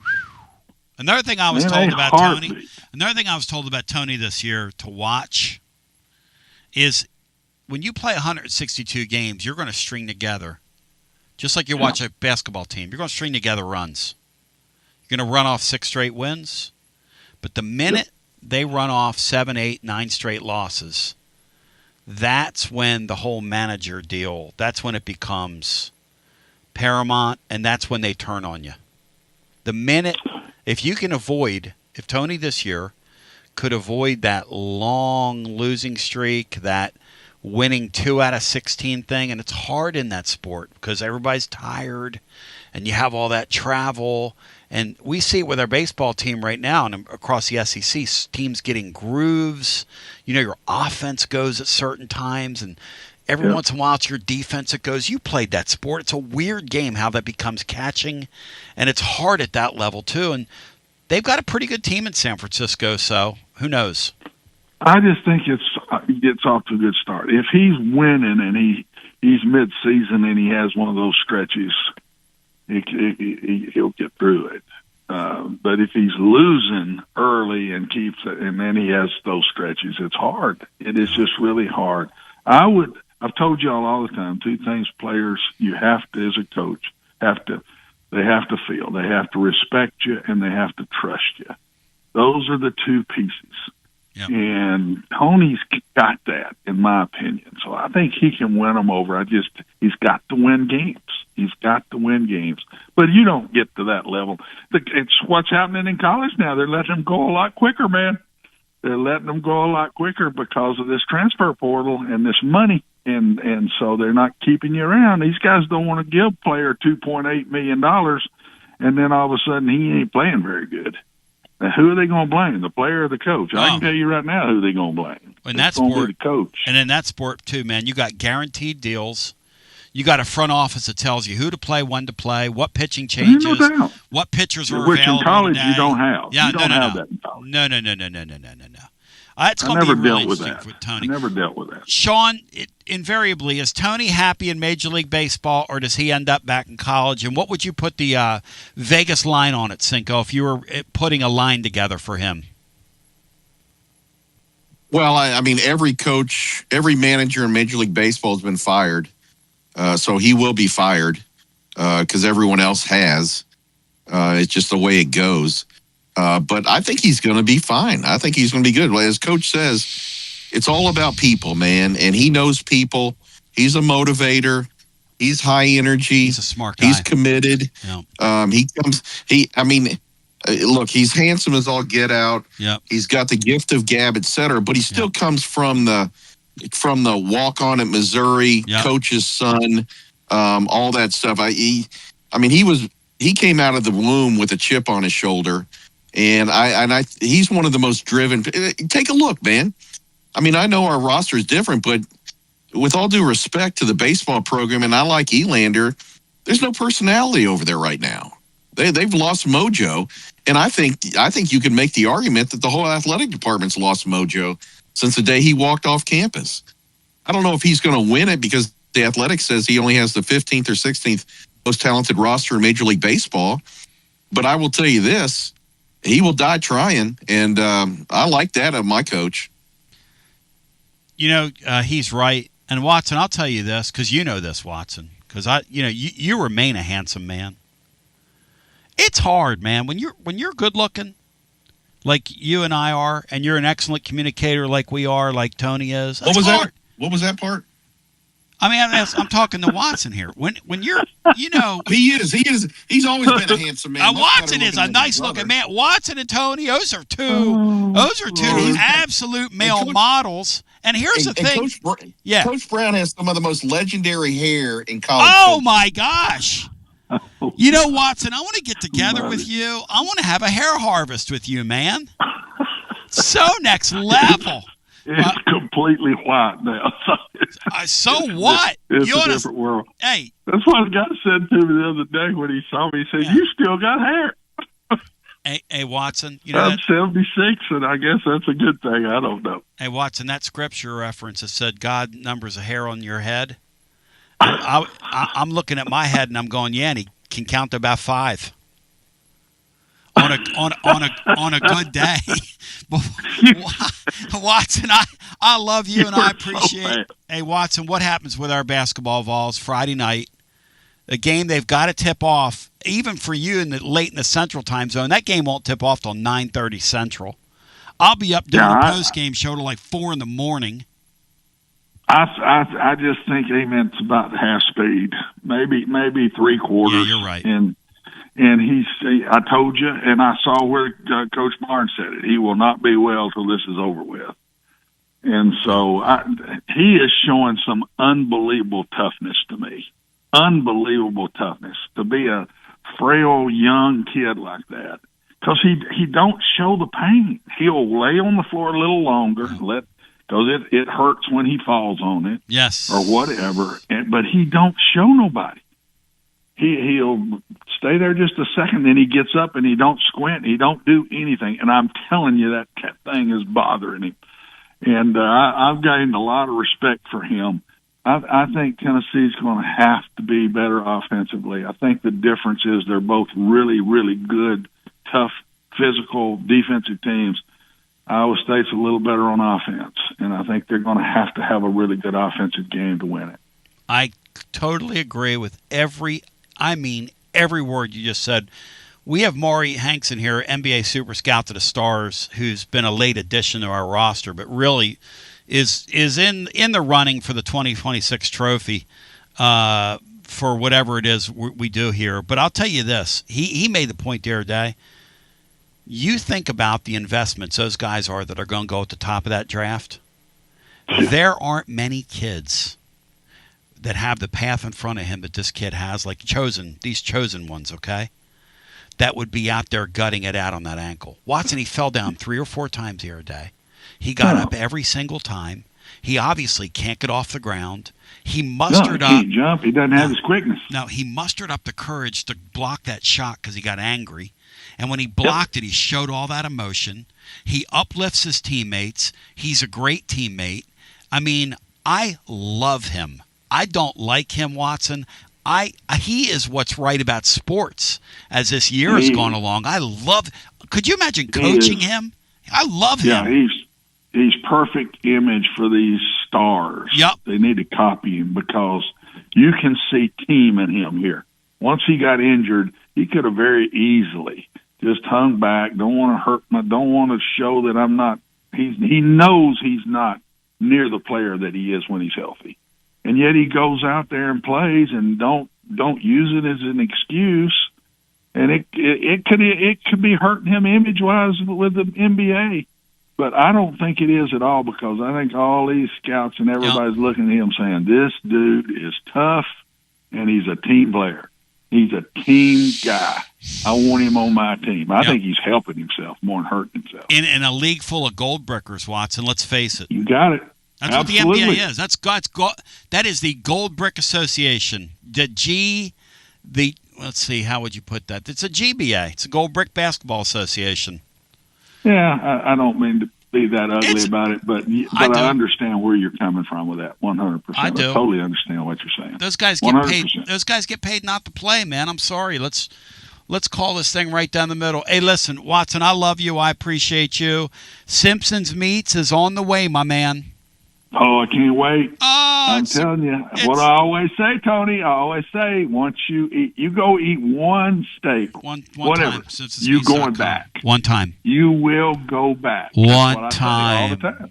Thank you, my man. Good talking to you. And Gold Brick Joe, by the way, and I thank Watson Brown, presented by Simpson's Meat. Gold Brick Joe is not a gold bricker. He got that name, ironically enough, because he's Take Roger everywhere. And he would pay for everything. And I would ask Joe, can I help? Can I pay for that? And he would say, no, I got it. And I could start calling him Gold Brick Joe because it's, it's like if I gain 10 more pounds, my friends are going to call me Tiny Tony. We're going to go for like ironic nicknames. Brian, I'm starting to puff out. Over here, Brian. I want to shout out my friends at Simpson's Meats. Look, it's grilling time in Tennessee. Vanderbilt just absorbed a huge loss in their baseball team. In their rotation, a real blow to them. Chris Lee is going to join at the beginning of our overtime segment. But if you want to get in, we'll get some more calls in on the other side. Watson thinks that Tennessee's got to really shoot the ball well and have a good offensive night if they're going to get through. That happens to be an opinion that I share. And I really wish Nate Ament was healthy in this tournament. It's a shame that the nation, do you know what he was getting ready to do? Rick Barnes was getting ready to be exactly right. He was going to be the best player in the tournament at the end of the year if he didn't injure himself right before that Vanderbilt game. He went out there in that 16 the other day on sheer, what would you call that? He's like they're playing on fumes and he had 16. Imagine the impact.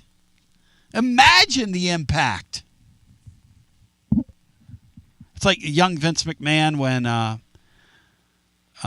Teru Tanaka and Mr. Fuji would set somebody up for the kamikaze necktie. Cinco, do you remember that, where they would hold the guy up and then the other guy would come and do the Japanese banzai thing and take the guy's, supposedly take his head off. But they calls it the kamikaze necktie, and he would go, imagine the impact.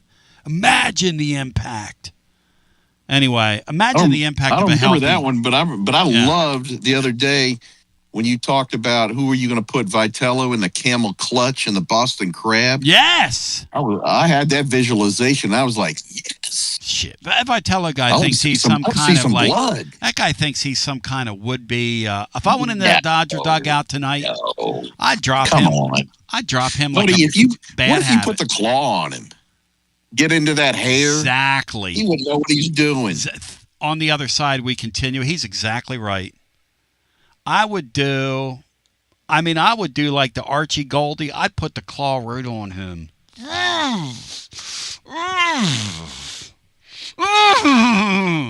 For leaving us.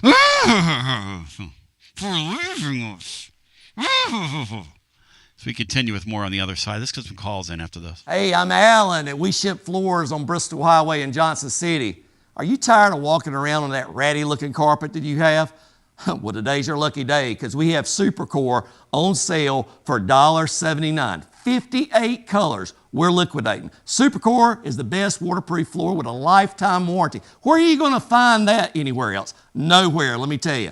$1.79, lifetime warranty. Come on down to Bristol Highway on your truck and trailer and let's make a deal. You got to dream about buying some land and building on that land? Well, Waterside Contracting is your ticket. 25 years of making dreams come true, Michael Scott. For hundreds in our area, custom homes or remodels, Waterside Contracting will build on your lot. They do incredible work all over the area. Structural integrity, quality without compromise. It's a way of life with Waterside Contract. Check out the wonderful work Waterside does. WatersideContractingLLC.com. When it's time for your dreams to come true. Quality without compromising. Waterside Contracting. College football fans, Chris Fowler here with the play call. This season, go for Dose with ice cold refreshing Dos Equis. It's more than a single play. It's a mindset. Think of it as a 2-point conversion for real life. Taking the risk, making the bold move. Whenever we get the chance to go big, we take it. On the field and off, always go for Dos with Dos Equis. Enjoy Dos Equis responsibly. Copyright 2024 Dos Equis Lager Especial Beer. Imported by Cervezas Mexicanas, White Plains, New York. Hi, I'm Jim Simpson, owner of Simpson Meats. When's the last time you grilled a really good burger or steak? One your friends still talk about. Our goal at Simpson Meats is to make that happen every time you have a cookout. All of our cuts of meats, steaks, burgers, briskets, and pork are always fresh, flavorful, and sustainably sourced. We are family owned, so we know the importance of knowing how and where your food is raised. We have been putting quality first since 1888. Visit our butcher shop off Lovell Road or online at simpsonmeats.com. Tony Basilio along with the great Mark Griffin. And we're here to talk about our friends at Performance Medicine. And Griff, their slogan, stay educated, stay healthy. That's you. Wow. I really like to think that, Tony, and I'd like to give Dr. Rogers a lot of credit because I definitely want to stay educated and healthy, and knowing that he's putting the time and effort in to make sure of my care, I want to encourage your listeners to put the time to learn and become educated and get to know Dr. Rogers and see if it can help with your health as well. And there's a really, really easy way to do that. In fact, they've got their own YouTube channel. You can see Dr. Rogers for himself with his staff. It's called The Performance Medicine Show over at the Performance Medicine channel over on YouTube. Also, more information at performancemedicine.net. To our friends in North Knoxville, a brand new location over in Fountain City, now accepting patients. So many ways to reach Dr. Rogers. And like they say, stay educated, stay healthy. Performance Medicine, online, performancemedicine.net. Located in Knoxville's historic Old City, Barley's offers great food, live music, the best draft beer selection in town, and now your new favorite place to watch sports. Their indoor projector is perfect for any weather, and they've revamped their upstairs area with more TVs to take in all of the action. Their menu features hand-battered chicken tenders, juicy burgers, fresh salads, and the tastiest pizza in Knoxville. You can enjoy their happy hour drink specials daily from open until 6 p.m. Barley's Tap Room and Pizzeria. Tony Basilio here, and I got the great Chad Stockton of FC Alliance 2026. Chad, do you believe we've made it? Boys and girls teams start off the new year at big national event showcases. We got our younger kids training indoors and doing a lot of things to get better. So we're excited about what the future holds. Chad, I hear the juice behind you. I hear the kids. Your program reaches throughout East Tennessee. If folks want to get involved, what's the advice? We're easy to get in touch with. We offer players at all ages, all levels, all experience. We have a program for all of our kids that we have, and we're excited for anyone to join us. And even some Lady Vols as well. Several college players all over the country, yes? Absolutely. We had a lot of girls that we were able to watch play in the NCAA tournament. A lot of our former players made big runs through the tournament. We're so excited for them. Growing the beautiful game. In this, the year of the World Cup in North America, celebrate the beautiful game. Get your child involved. FCAllianceKnox.org. That's FCAllianceKnox.org. And Chad, thank you, man. Keep growing the beautiful game. Absolutely, Tony, and thank you very much. Preparing food for a big gathering can really take it out of you. That's why you need to call Calhoun's and check out their selection of party platters. Whether you're hosting a party for the big game, a reunion, or just an everyday gathering, a Calhoun's party platter is next level. Choose from Calhoun's always excellent chicken tenders, fly with Calhoun's wings, or boneless wings with a variety of dipping sauces, award-winning next-level melt-in-your-mouth barbecue ribs, or delicious spinach artichoke dip, or get one of each. Plus, if you're doing burgers or sandwiches, Calhoun's has lots of side dishes like spinach Maria, baked cinnamon apples, Smoky Mountain baked beans, or creamy coleslaw. Available in pints, quarts, and gallons. And to finish things off, pick up one of Calhoun's great desserts to go, including homemade cheesecake or key lime pie. Calhoun's, simply your go-to party headquarters. With 9 locations all over East Tennessee, you can order online and just pick it up. Calhoun's, one of the Copper Cellar family of restaurants, along with Chesapeake's, Copper Cellar, Corner 16, Cherokee Grill, and Smoky Mountain Brewery. Eat local, eat good. From the sunrise over the Smokies to the Saturday cheers at Neyland Stadium, Knoxville isn't just where we live, it's home. But let's be honest, Finding your perfect spot in a hot market can feel like a full-time job. Whether you're looking for a craftsman in 4th and Gill, a family home in Farragut, or a view in South Knox, the market moves fast. You need more than a listing. You need an edge. And that's where I come in, Jennifer Morris with Keller Williams Realty. And I specialize in helping Knoxville buyers win. I don't just find houses, I find the right fit for your budget and your lifestyle. Ready to unlock your front door? Visit nextmovesmokymountains.com or call me at 865-694-5904. That's nextmovesmokymountains.com. And as always, go Vols. Like our 2026 football Vols, score a T3 TD every time with T3 Vodka, Tennessee's premium vodka. Handcrafted with passion, precision, and a whole lot of pride. Right here, handcrafted in the majesty of the foothills of the Great Smoky Mountains. Quality around here isn't just a promise, it's a way of life. And T3's filtered 10 times. 80 proof of vodka delivering a smoothness unmatched. This dedication to excellence has earned T3 Vodka prestigious accolades, like a 5-time gold medal award-winning vodka and your SIPS Consumer Choice Award medal winner as well. Whether you're sipping it neat, on the rocks, mixing your favorite cocktail, T3 Vodka, your choice for a premium award-winning experience. Be like Maury Hanks. Score a T3 TD. Ask for T3 Vodka by name at restaurants and wine and liquor stores today. Drink it neat, drink it right, and score a T3 TD all 2026 long. Tennessee's Premium Vodka. T3, Tennessee's Premium Vodka. Distributed by Empire Distributors of Tennessee. Shout them out. It's going to be a busy weekend. Shout out Maury Hanks and my friends at T3 Vodka who present Maury. Maury will be with us tomorrow. Maury's been on the phone today to 3 different scouts who have seen Iowa State play about 19 times. I'm not kidding you. And he's going to walk in here with a copious scouting report for us tomorrow. Bad news for Vanderbilt. Vanderbilt starting pitcher Austin Nye is out for the season. He's been injured. But he's a guy they needed to get back if they were going to had any hopes of shoring up their pitching rotation. Chris Lee's going to join us when we hit the next hour. By the way, William Pattison coming up on Fan Run Radio, so stay tuned. You're in good hands with him. Then Dubsy, and then Bear Italia, and then down the stretch with the great Bob Baskerville, who looks like, Brian, the coach that just retired at Creighton. Do you think Bob Baskerville and that coach bear a resemblance, Brian? Where are you on that? Looks like Greg McDermott. I'm not sure about that.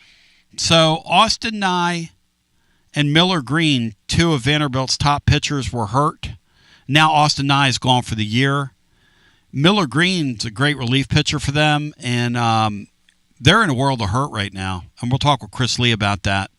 Trouble Vandy has is they don't have enough pitching to get through these SEC series. Now, they hammer baseballs. They've got like an upside-down team this year in that they're not very good defensively. They don't pitch it very well. But I'll tell you this. If this kid from Gettysburg doesn't get it in gear Friday night and he throws on some flat fastballs, which he's been doing, he's been getting shellacked. You know, Cinco, the game I went to on that Friday night where he gave up that long home run to that left-hander, who was that? That was Wright State. That kid hit that ball into the night sky. Apparently that wasn't fluky, Sink, because that poor guy's having some problems. Almost took the light tower down. But you know what? I think when we go over to Candyland this weekend, I think our bats come alive like Peter Frampton, baby. Yep. What's your favorite Frampton tune, Cinco? Do you have one? Well, I'm not hugely versed, but you cannot beat one of the greatest long form solos is the Do You Feel Like What I Do? Do you? Ew! I like Show Me the Way. That's a great jam. And he's great. How about this? Yeah. Did you know the story about him? Is his? I believe this is right. Yeah. So anyway, he got connected with David Bowie. They were longtime friends, and Frampton's dad was an art teacher in England, a school art teacher, and Bowie was obviously artistic. and they kind of connected about that. And so, throughout the years, whenever Frampton was a little down or whatever, Bowie would have him as a side man. Let me tell you about Bowie. I love David Bowie, man. Incredible artist and a really cool, down-to-earth dude. Remember when he was married to Iman? Oh, yeah, and Iman, it shook the world up? Yep. When he passed away, he was still married to her. He was married to her for 30 years. That's right. She's got to be on Titans Bill's top 5. Ah, she's a beautiful lady. But here's the, before we go back to our phones, and we're going to do that, I got to remind the calls, though. Chris Lee's going to sneak up on. We're not going to be with Chris very long, though. We're going to have Chris for a few. And Bri, have him call our guest line. But if you'll hang in there, we'll get to you in our overtime segment. I promise. Tomorrow, Mario will be in here. Matt will be with us. I'm going to try to get C in here as well. I want all hands on deck tomorrow. It's going to be absolutely next level. And I want to tell you this, as for the radio listener goes, the names I'm hearing that Tennessee's involved with, I got 3 new names yesterday. And let me just say to you, if they get one of the 3, okay, one of the 3, your jaw is going to hit the ground when you see what they're cooking up in the transfer portal right now. Now, I'm a big predictor of who's going to have a slack jaw and not much to say. Land down under, Colin Hay. But I'll tell you this, you're going to have a slack jaw and not much to say if they get one of the 3 guys out of the portal. In the meantime, I love you. The great William Patterson's on the way next. You're listening to FM 105.7 and AM 1340, WKGN Knoxville, and W289CU Knoxville, Fan Run Radio. Pretty next level. Pretty next level. Pretty next level. The great Chris Lee is going to join here momentarily. I'll tell you what, let's get the phone call started till we get Chris Lee in here. And when he calls, we'll jump to him. Hello and welcome in. You're on our extra time overtime segment. Calls come first. Tony, am I on, Tony? You are. Go right for it, Boy Billy and Harriman. Boy, hey, love your show, Tone. Just want to say, will my cheerleader girl, Jordan Hudson, be consulted in that North Carolina replacement search over there in Tar Heel country? I would think that she would get a vote. Chris Lee, Que Pasa, you of Southeastern 16. Unbelievable, Andy. Fired up to hear from you. How you doing, Chris? Hey, Tony. Good afternoon. Pumped up, man. We're excited. Hey, terrible news. Let's just start here. Terrible news breaking for Vanderbilt. They got to get their pitching back. Yeah. And that's a brutal blow to them, man. Yeah, I'm assuming you're talking Austin Nye or something else happened. No, Austin Nye. Austin Nye. That's it. Because it's been that kind of. Well, hey, yeah, that's a pretty good line by you. That's sad, man. Yeah, I mean, Tony, whatever issues they've had with injuries and stuff before, I don't know what the second worst would be, but this is like 3 times whatever the worst he's ever had. It's been just. I think everybody just sits around and waits for the other shoe to drop, and it never seems to be good. We've seen it here, years where the injury bug is catching, and it's a brutal thing. And the weird thing about Vanderbilt right now is they don't look like Vanderbilt. They're hammering baseballs. They're kind of okay defensively, but not what we've been used to. And their pitching staff, man, they just get the Sundays and it turns into beer league softball. I don't think I could have said it any better than you just did. I mean, I had some questions going into the season. Mm-hmm. I didn't think they'd be bad. I thought they had a pretty decent floor. I didn't know if they'd be great. I thought it was a possibility, but I didn't know what we were going to see, especially with changing hitting coaches and, losing some key pitchers from last year. I had a lot of questions, but I think if you had drawn out, hey, Chris, here's 10 scenarios, give me those and tell me what it looks like. I don't think I would have outlined one quite like the one they're having. I mean, you got Holcomb, Logan Johnstone, and Brady Johnston are all going absolutely off. And see, that's a scary thing for the Vols because the Vols are having trouble scoring runs. So they're existing. Yeah, I mean, look, that's a scary thing. There's a way they can win the series, but it just doesn't feel anything like Vanderbilt. No, they don't look like Vanderbilt at all. Because that defense, man, isn't that weird how the great hitting and the defense, it's like upside down, like Bizarro World almost, isn't it? Yeah, I mean, it is. I mean, they had, 3 years ago, they had Enrique Bradfield Jr., who is the best defensive single fielder I've ever seen in college baseball. And I don't know that I'm sure there's some guys that are in the ballpark, but I'm sure, I'm not sure there are. They had a good one after him. And even then, he wasn't Enrique. And now you look at them, and Braden Holcomb does the best he can. And they've got him out in center field because they feel like him being in center gives him the confidence at the plate that's translated into better production. He's having his best season yet. But he looks more like an NFL tight end than he does a center fielder. And he does have some speed. He stole double-digit bases in the Cape, but he's just not good at coming in on balls. And so when your pitching is struggling, you're going to need somebody to pick you up somewhere. And they've had guys like Bradfield and Austin who could do that. And Holcomb's just not that guy. Now, again, he makes up for it at the plate. But when your pitching's having trouble throwing strikes and gaining confidence, you need that element. And it is just not, and the rest of the team, they're not bad defensively, not at all. But they're just so used to having Gold Glove caliber players at all the spots. And in addition to that, Tony, they've had their best two catchers have been hurt. And so I say their best two catchers. One of them's been hurt. One of them's been nicked up. And the one that's been nicked up and playing is Corbin Reynolds, who's a freshman. And they don't trust the other guys behind him. So he's had to go out there every day. And when he's catching, bouncing breaking balls off the chest protector, half dozen times a game and chasing some to the wall, it wears you down after a while. Now they've got Barzy back, who's their other catcher. But he's having a DH right now until the shoulder gets better. That's just another layer to it. It's rained and poured on them. But here's the thing. Tennessee's still got to be able to put the ball in play this weekend and, situationally hit. And this team just doesn't have a long ball to this point. Now, they've got guys that should hit them eventually. Yeah.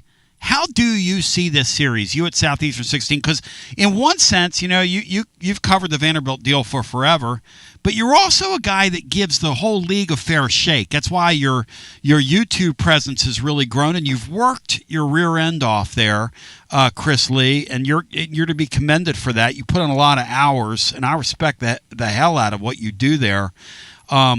But, Vanderbilt's made 19 straight regionals, and we're at the point in the season, it's way early, but, man, every game is counting for them.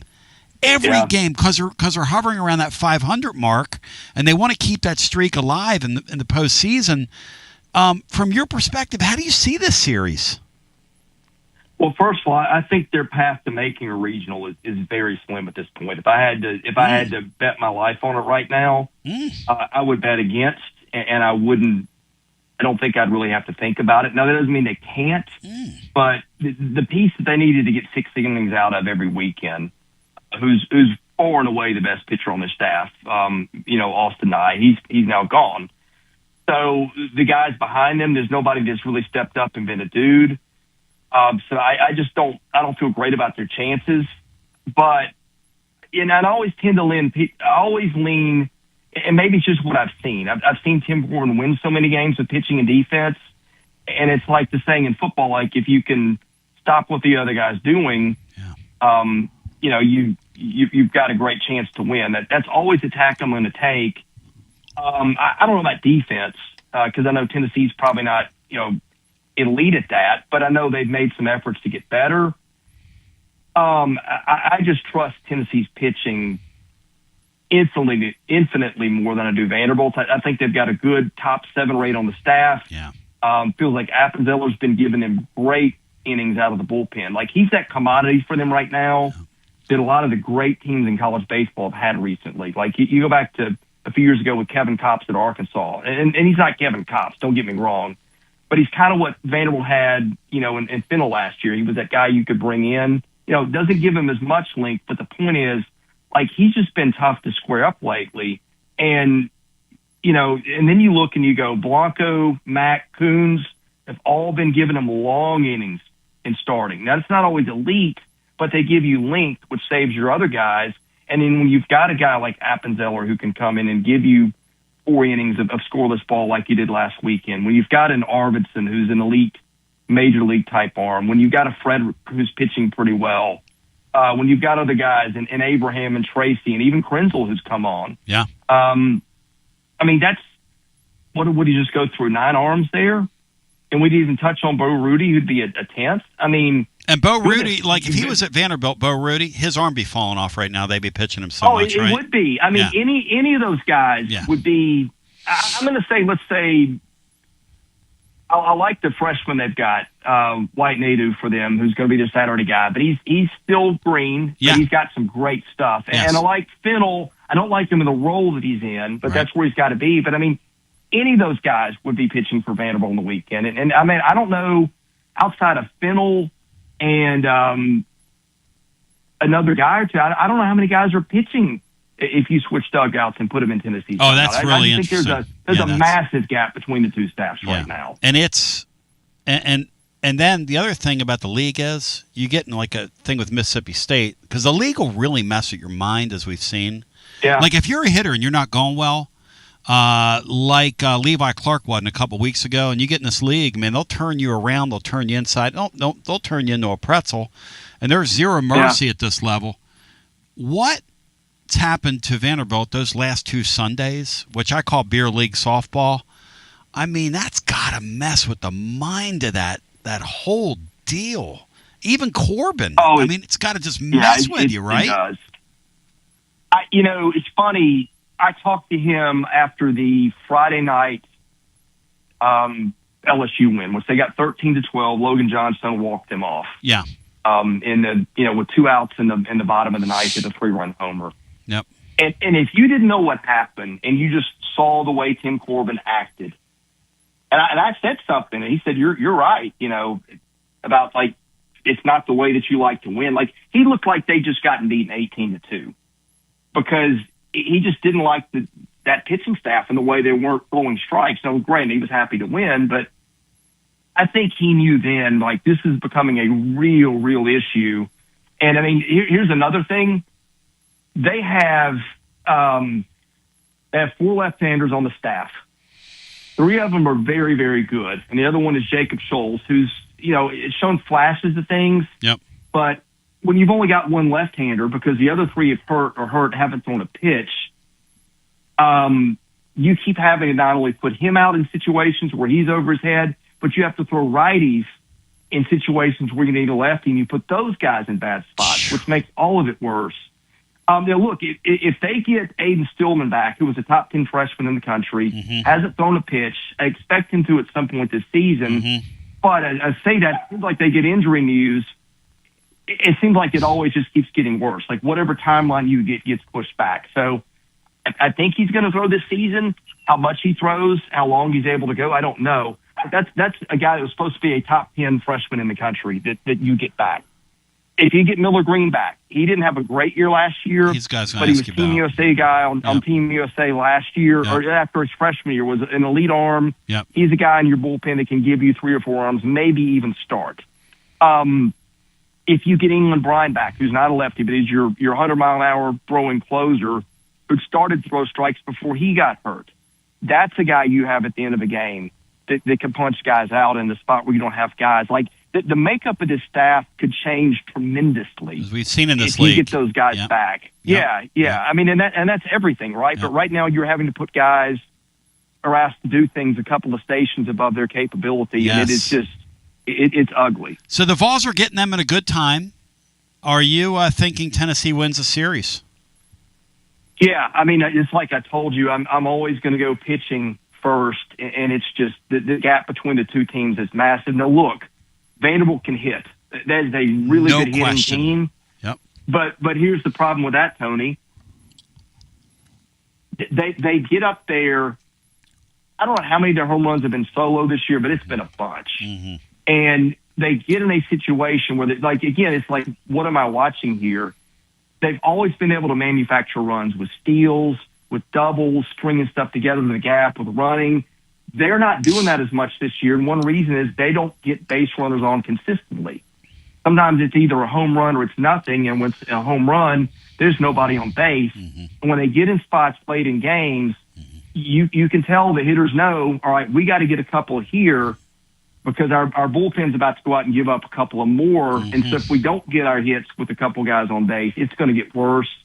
The hitters are pressing. They're not hitting with guys in scoring position. It just is all working together and just kind of a mess. Look, at some point, those things turn around, right? Baseball's a game of luck and breaks and gusts of winds and things. And there's a chance that can happen. But it's just been, for the last month now, in key spots, they have just come up empty. It's either they get some home runs and they're solo shots, and you always have to be worried about that, but they're hitting with guys in scoring position has been abysmal. And I think it's because you've got a lineup that sees what the pitching is, and it's really, really pressing.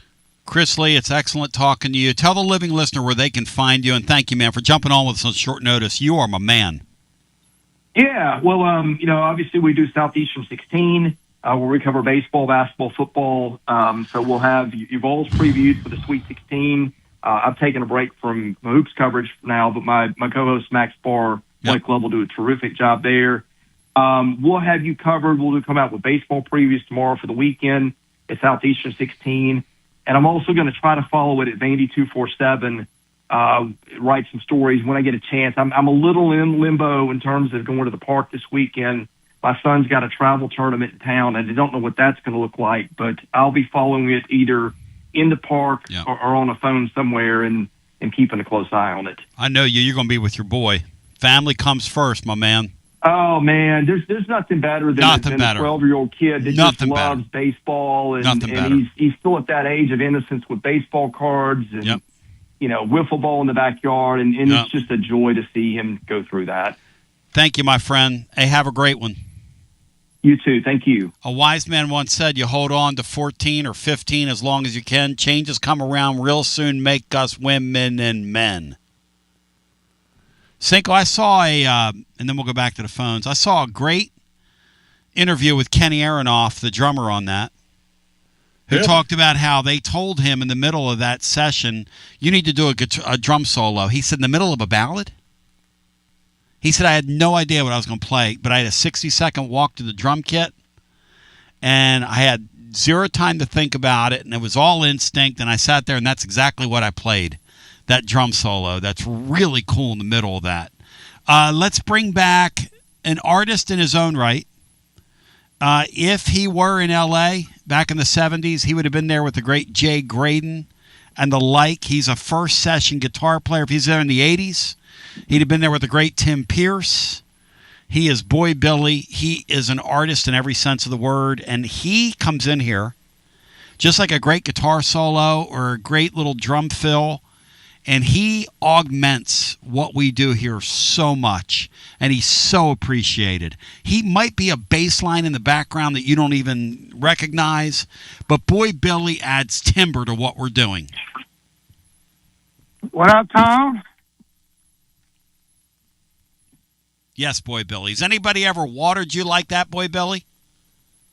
Well, like my boy Tupac and my second grade teacher, Miss Reese, said, all eyes on me. You know what I'm saying? Your second grade teacher was quoting Tupac to you? That might be the next most...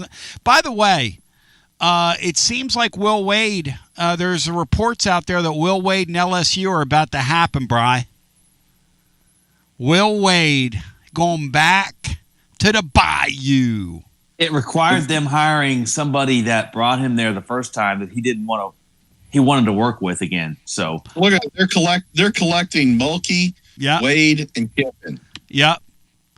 That's the whole gang right there. Bayou. Only if Tony Vols re-enters college baseball and they get him down there, they will officially have all the characters. I'll say this about Will Wade, because I'm not exactly a good-looking person myself. He is a human C right now, his physique. He's next level looking. Question mark? Yeah, it's crazy looking, his physique He's right built now. like a question mark. And like the way he stands, I mean, I'm no like expert on posture, but he literally looks like a human C right now. Hey, Tony, that reminds me, man. When I was in college taking my stats class, I had a guy teaching us about, statistical probabilities, 95% this, that, hypothesis, rejecting, blah, blah, blah. Yep. That dude, he had retained so much water and Twinkies and carbs, man. He was shaped like a doggone bell curve, man. I told him that on the last day of class, too. You told your professor that? Yeah, I mean, Did you wait till the after grades I were in? Did you ate wait till the exam and all that. Did you wait till the grades were in? Yeah. So you get a certain grade, and you don't have to take the final. And I'm acing everything. He tried to call me out one day, sitting in the back of the room, act like I didn't know what was going on. Right. I corrected him on an answer. He forgot the negative sign or whatever. Yeah. I told him. He said, "Ain't no chance somebody in the back room's correcting me." Boom, got him. You know what I'm saying? Chris Lee, Boy Billy, you're bringing it to the table. And G-Max Tapeworm, who emanates from Nashville, by the way, he's been with G-Mac a while. He said even Chris Lee is bailing on being down there at Dudley Park this weekend, Bri. Did you catch that? Even Chris Lee's not going to be there.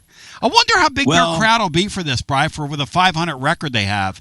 And then how many of our fans will be there? There might be more people at his son's 12-year-old travel tournament. I think that's right. I think there's a pretty good chance of that. We need to house those guys. We need to beat them into submission. You're going to hear the Whistler even more now. Yes. Are you a fan, Boy Billy, of the Vandy Whistler? And do you have anything like that from Harriman? Anything that rivals that? Man, hey, best thing ever to come out of Harriman in my book. Yep. Reno Sporting Goods. Closed down now, sold the business. But, man, they supplied everybody with uniforms and all over East Tennessee, bro. Bino, I think, went to Reno. Bino and Reno. There you go. Shout out. Hey, and before I get out of here, man, I got an answer for Jim Simpson over there at Simpson's Meats. Yes. July 4th, 2019, pre-COVID. That's the last time I grilled a burger that people still talk about, Tom.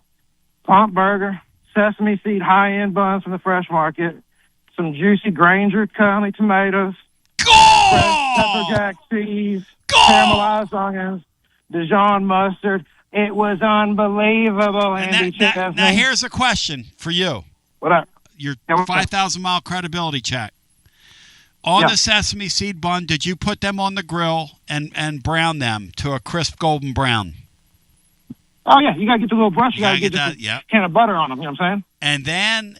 then the other question is, how cooked is the moit? Caught that moit, Peyton Manning. How we cooked take is orders, the bro. moit? We take orders. We're rare to medium well, basically, but we take orders. We give people what they want. I mean, them boys still talking about them burgers, Tom. Boy Billy, I love you. Thank you. You're an absolute commodian. Bri, your thoughts on Boy Billy in Harriman? I think he's the best caller of the new year. Yeah, he's pretty next as far level. as new callers go. Yeah, he's pretty next level.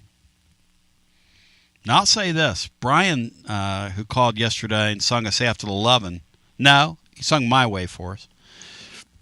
He sent me a photo from down there in Florida where he is. Looks like he's having a good time. Looks like Brian's living his best life right now. Oh, man. So we've got a G-Max Tapeworm, Cinco, in the chat. Yep. There are some real simpletons in that chat, Cinco. I had to do business with your boy Hewitt Pruitt yesterday, Cinco. I had to suspend him for a second. I had to take him out of commission.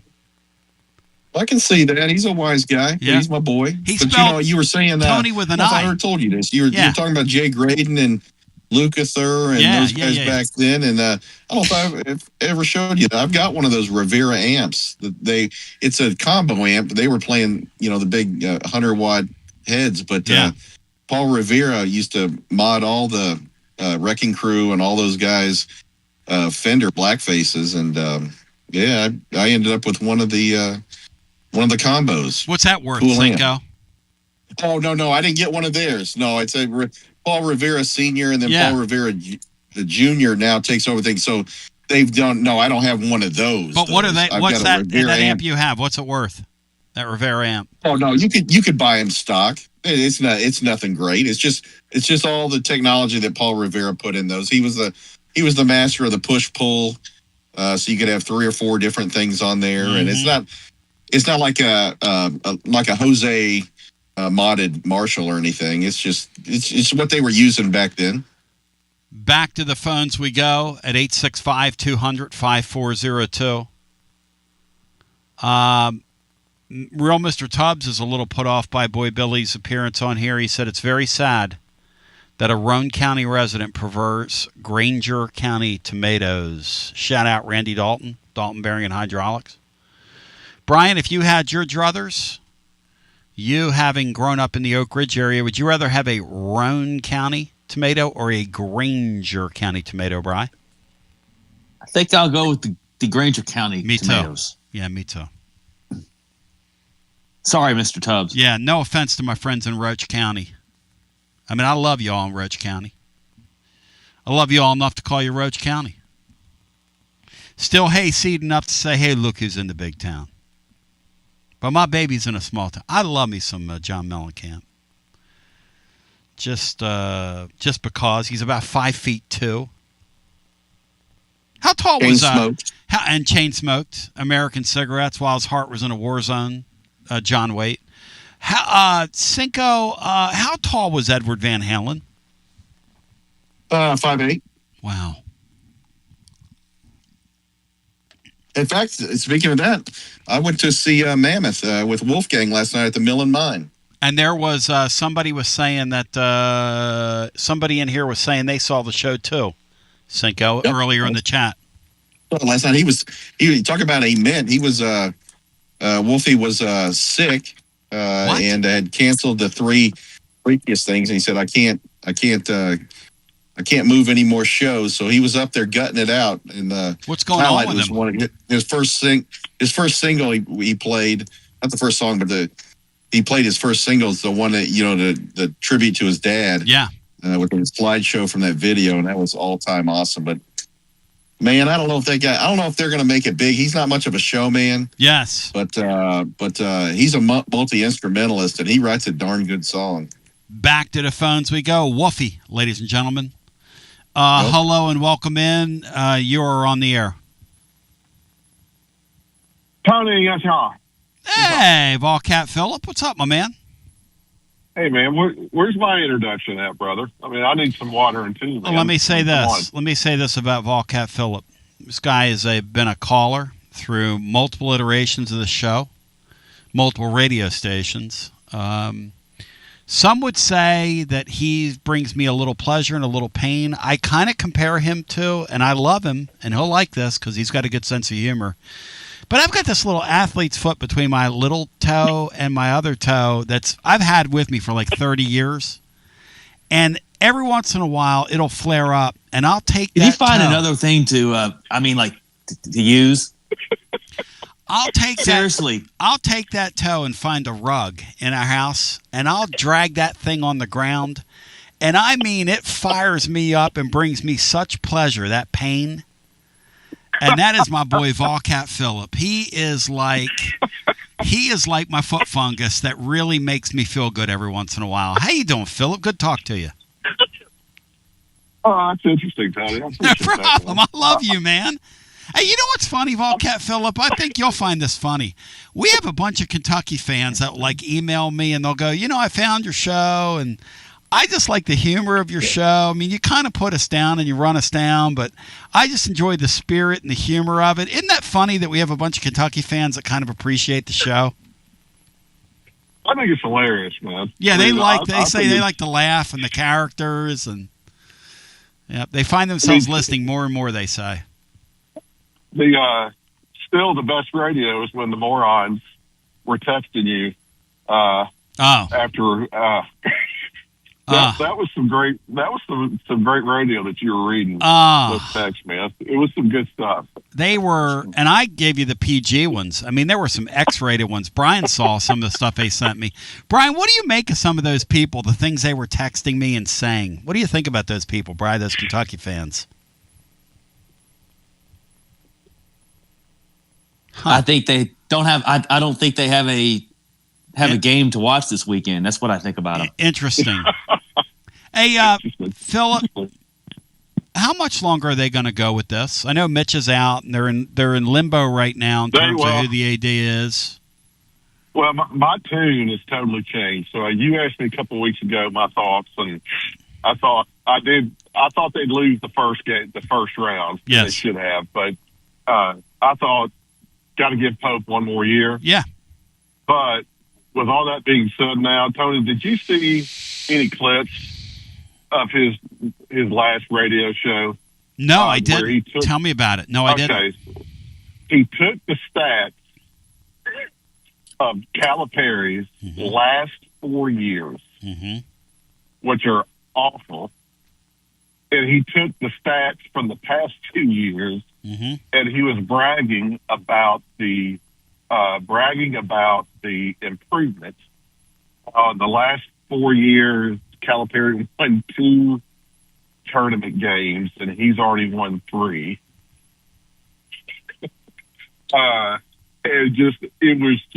He was talking. It was just the stats he was using to justify why he thought they've got so much better. Are you? You're kidding, right? I'd lie you not. Look it up, Tony. I mean, it was at a school where the most. I point out. Well, that's embarrassing. I point out today how much I despise Kentucky for this reason. The last time they had their 4 Sweet 16s in a row, it was 2 national championships won, 1 national championship game appearance, and 1 Final Four appearance. But other than that, it wasn't very good. Or no, 1 Elite 8 appearance, I'm sorry. But other than that, and this guy is up there at that same school 25 years later telling those fans, hey, I mean, we went to the 16 and we won a game. Of course, we won a game on like a 60-foot shot this year.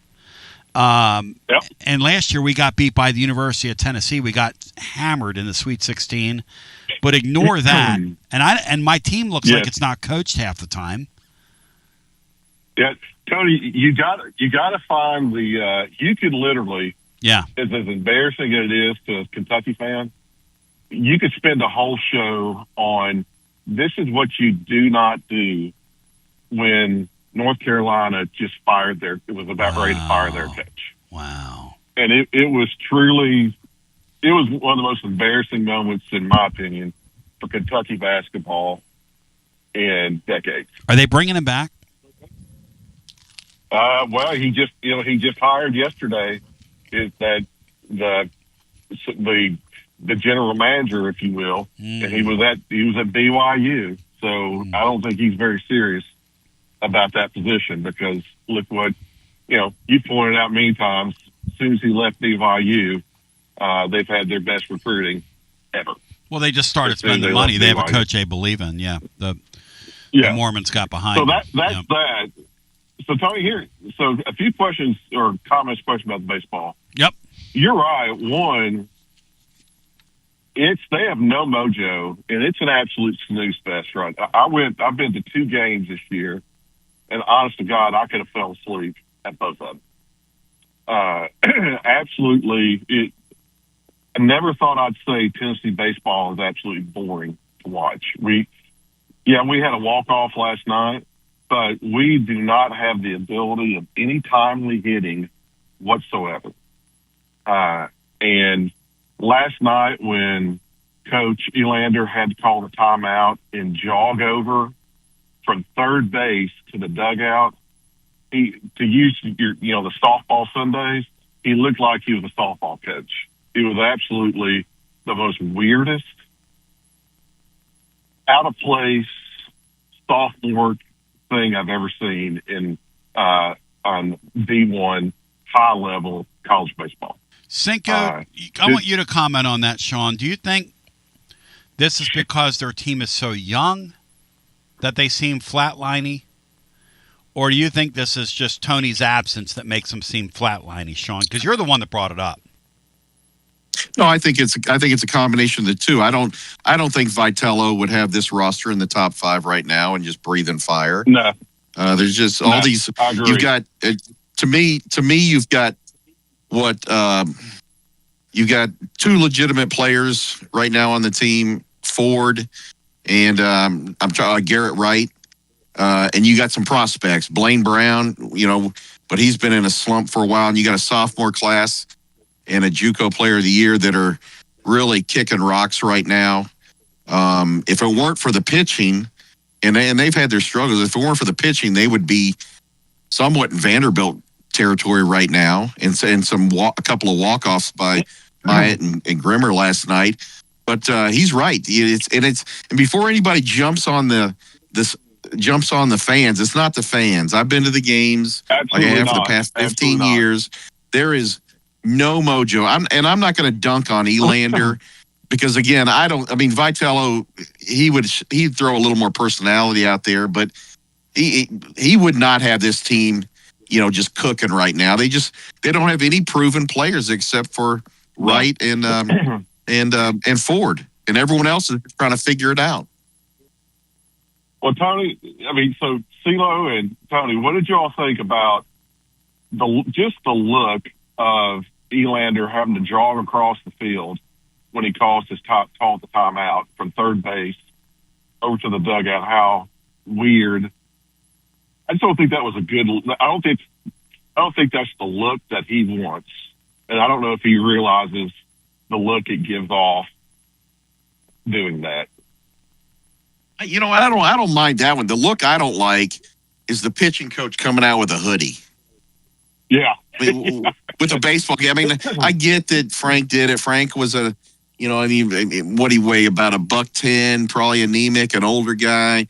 Had to be, had to stay warm or something like that. But you got a young guy coming out. You're either in the clubhouse or you're in the dugout. A former former pro pitcher. With all due respect, it looks stupid. Coming out there with a hoodie over your baseball cap. What are you doing, man? Yeah. Well, Tony, when you look at the lineup right now, the one thing when you look at the substitutions, I know Ford was out last night, but how many players right now, being totally objective, how many players would you say are absolutely unplayable right now, other than Newsom? Newsom is absolutely unplayable. Newstrom. Abernathy, as much as good as he does right now, just based on his hitting, he's unplayable. Ariel Antigua, he's unplayable. West Indies. To some degree, in the West Indies. Before he walked it off, Grimmer was unplayable. The experiment with him, I get why he's doing it, but the experiment of putting him at leadoff, I think in 2 games has shown that's not his position. So there's a lot of players, to CeeLo's point, they're just unplayable. And then I'll leave with this. Tony, you said before that coaches, there's no better, they leave when they think there's going to be a down year. Yep. I get it being the San Francisco Giants. Yep. That's literally no brainer. But do you think, and you saw some of it last year, do you think these are Tony's players? He recruited them. Listen, they almost Could went it be that he knew he was going to be? Of course, it was going to be a real down year. And this was a good time to get out. Of course. Yeah. All right, love y'all. Thank you. Let's keep it real. Does Tony leave if he thinks he's going to win a world championship this year? He probably still does. Do you think he knew they were young this year and they're going to take their lumps a little bit at the plate and stuff? Yes. Yes. Would he have still left if he had a world championship team? Probably. It's, Well, Grimmer's been hurt, though. That's one reason about that he sort of was unplayable, I think. Cinco, in your humble opinion, will you be watching tonight on Netflix your Tennessee, your San Francisco Giants? What time does that come on? I have no idea, but they play the Wankies. If it's prime time for us here, but if they're starting at 10:30 our time, I won't. But yeah, but no, look, I love Vitello. I mean, he's just got it. So I'm rooting for him. Yep. Still a Brave fan. Yep. But I'm rooting for him. It's I don't want him to crash out. I want him to succeed. Yep. Because he was such a good friend of your program. He was such an outlier here. He did so many good things. He took a corpse of a program. Yep. No disrespect to Serrano. Yep. But he took a corpse of a program and took it to the highest heights. Became the face of college baseball. Elevated the whole game. Yep. To what it is now, and I believe that. I believe he did it, much like Berkman did it, 20 years ago. I believe he was that big of a personality. So yeah, I'm rooting for him. So Shirley Jones Girdle has a new name for Volcat Phillip, and I want to see if you like it, Brian. See if it's got a good beat and you can dance to it. Shirley Jones Girdle is calling him Volcat Vol. Because now he's proclaimed his allegiance to Tennessee baseball. So now he's Volcat Vol. Yeah, he had a very good knowledge of the team and the inner workings and everything. Yes. G-Max Tapeworm said, very attractive watching you eat your lunch so quickly. And G-Max Tapeworm just put below that, I bet I could get 400 calories out of that.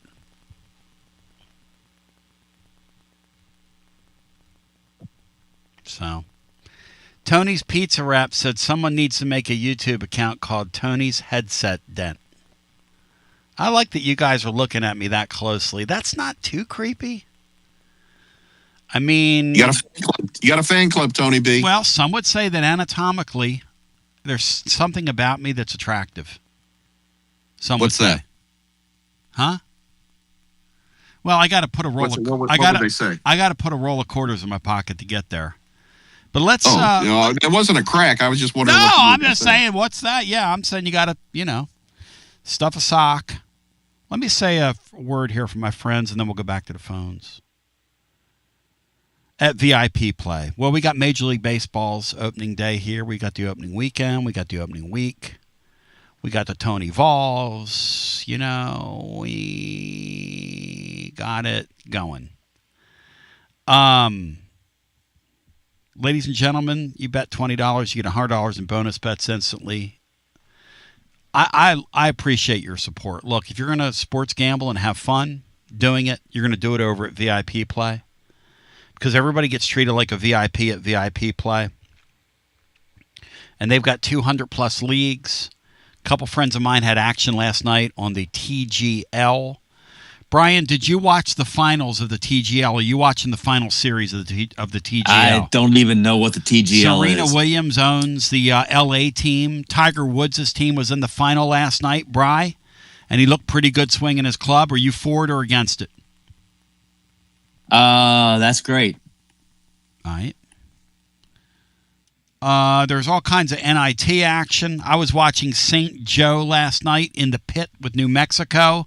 Bri, how'd that game come out last night, St. Joe in the pit? Do you know? New Mexico won.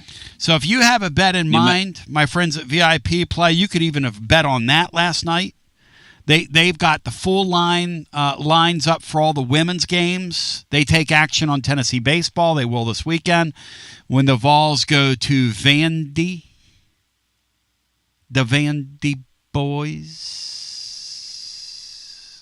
I kind of like that TGL thing. It's a rethinking of the sport, and they take action on that as well. Gambling problem, 800-889-9789, 21 and over, located in the state of Tennessee to place a bet. I understand, though, that they are reevaluating their relationship with Bino after Bino walked out of Vegas up and then hit not one, but two slot machine jackpots. Bri, and then turned right around and gave it back on Kung Pao Poker. Kung Pao Poker, Bri. Are you familiar with Kung Pao Poker, Bri? No, I'm not. It sounds like something. The first part is something I'd order at a Chinese restaurant. It sounds pretty good too, by the way. Tony V is a good-looking dude. Tony B looks like a Muppet. that was washed on hot. Bender of String says, that's really not a nice thing to say about a fellow human being. I bet you're a pretty picture. I think that should merit a 2-minute misconduct there. Zach Mania says Rick Barnes is a sexy guy. 2 votes for him. I'll tell you what. The guy you're talking about, the pitching coach, the string beanie pitching coach, this guy, he's doing a nice job so far, Cinco. I mean, he's been given a great staff. He's doing a nice job. I think so. He looks like a weirdo when he walks out there. It's no offense, but that hoodie what's with the hoodie over a ball cap, and he's real string bean skinny. I mean, no offense to him, but he's creepy looking, man. No offense.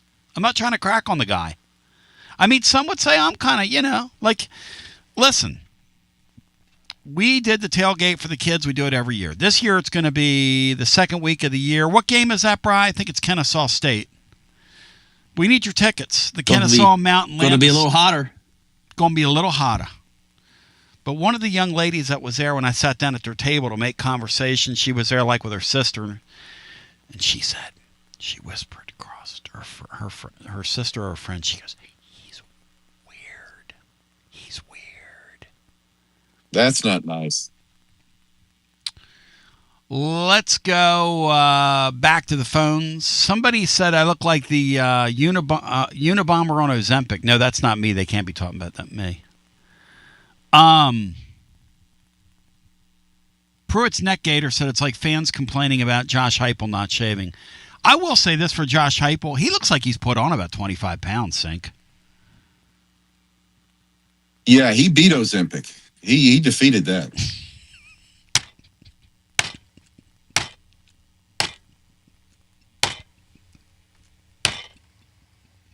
I mean, everybody gets skewered on this show. Everybody. Let's go back to our phones.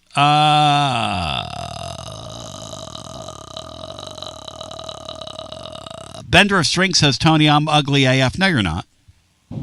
You're made in God's image, bro. That's right. You're not ugly.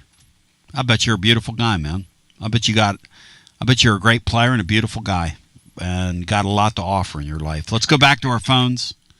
Hello and welcome into the next call. You are on our, whatever this is. Geek Junior, Tony. Hey, Junie. Hey, what's up, brother? Oh, not much, man. Just living the dream. But first off, I want to apologize to this basketball team. You know, when I said they didn't have a chance to make a tournament run after the Kentucky loss, that was really before Nate Ament came into his own, and I'm not afraid to admit when I'm wrong, and they deserve an apology. I'm super proud of them.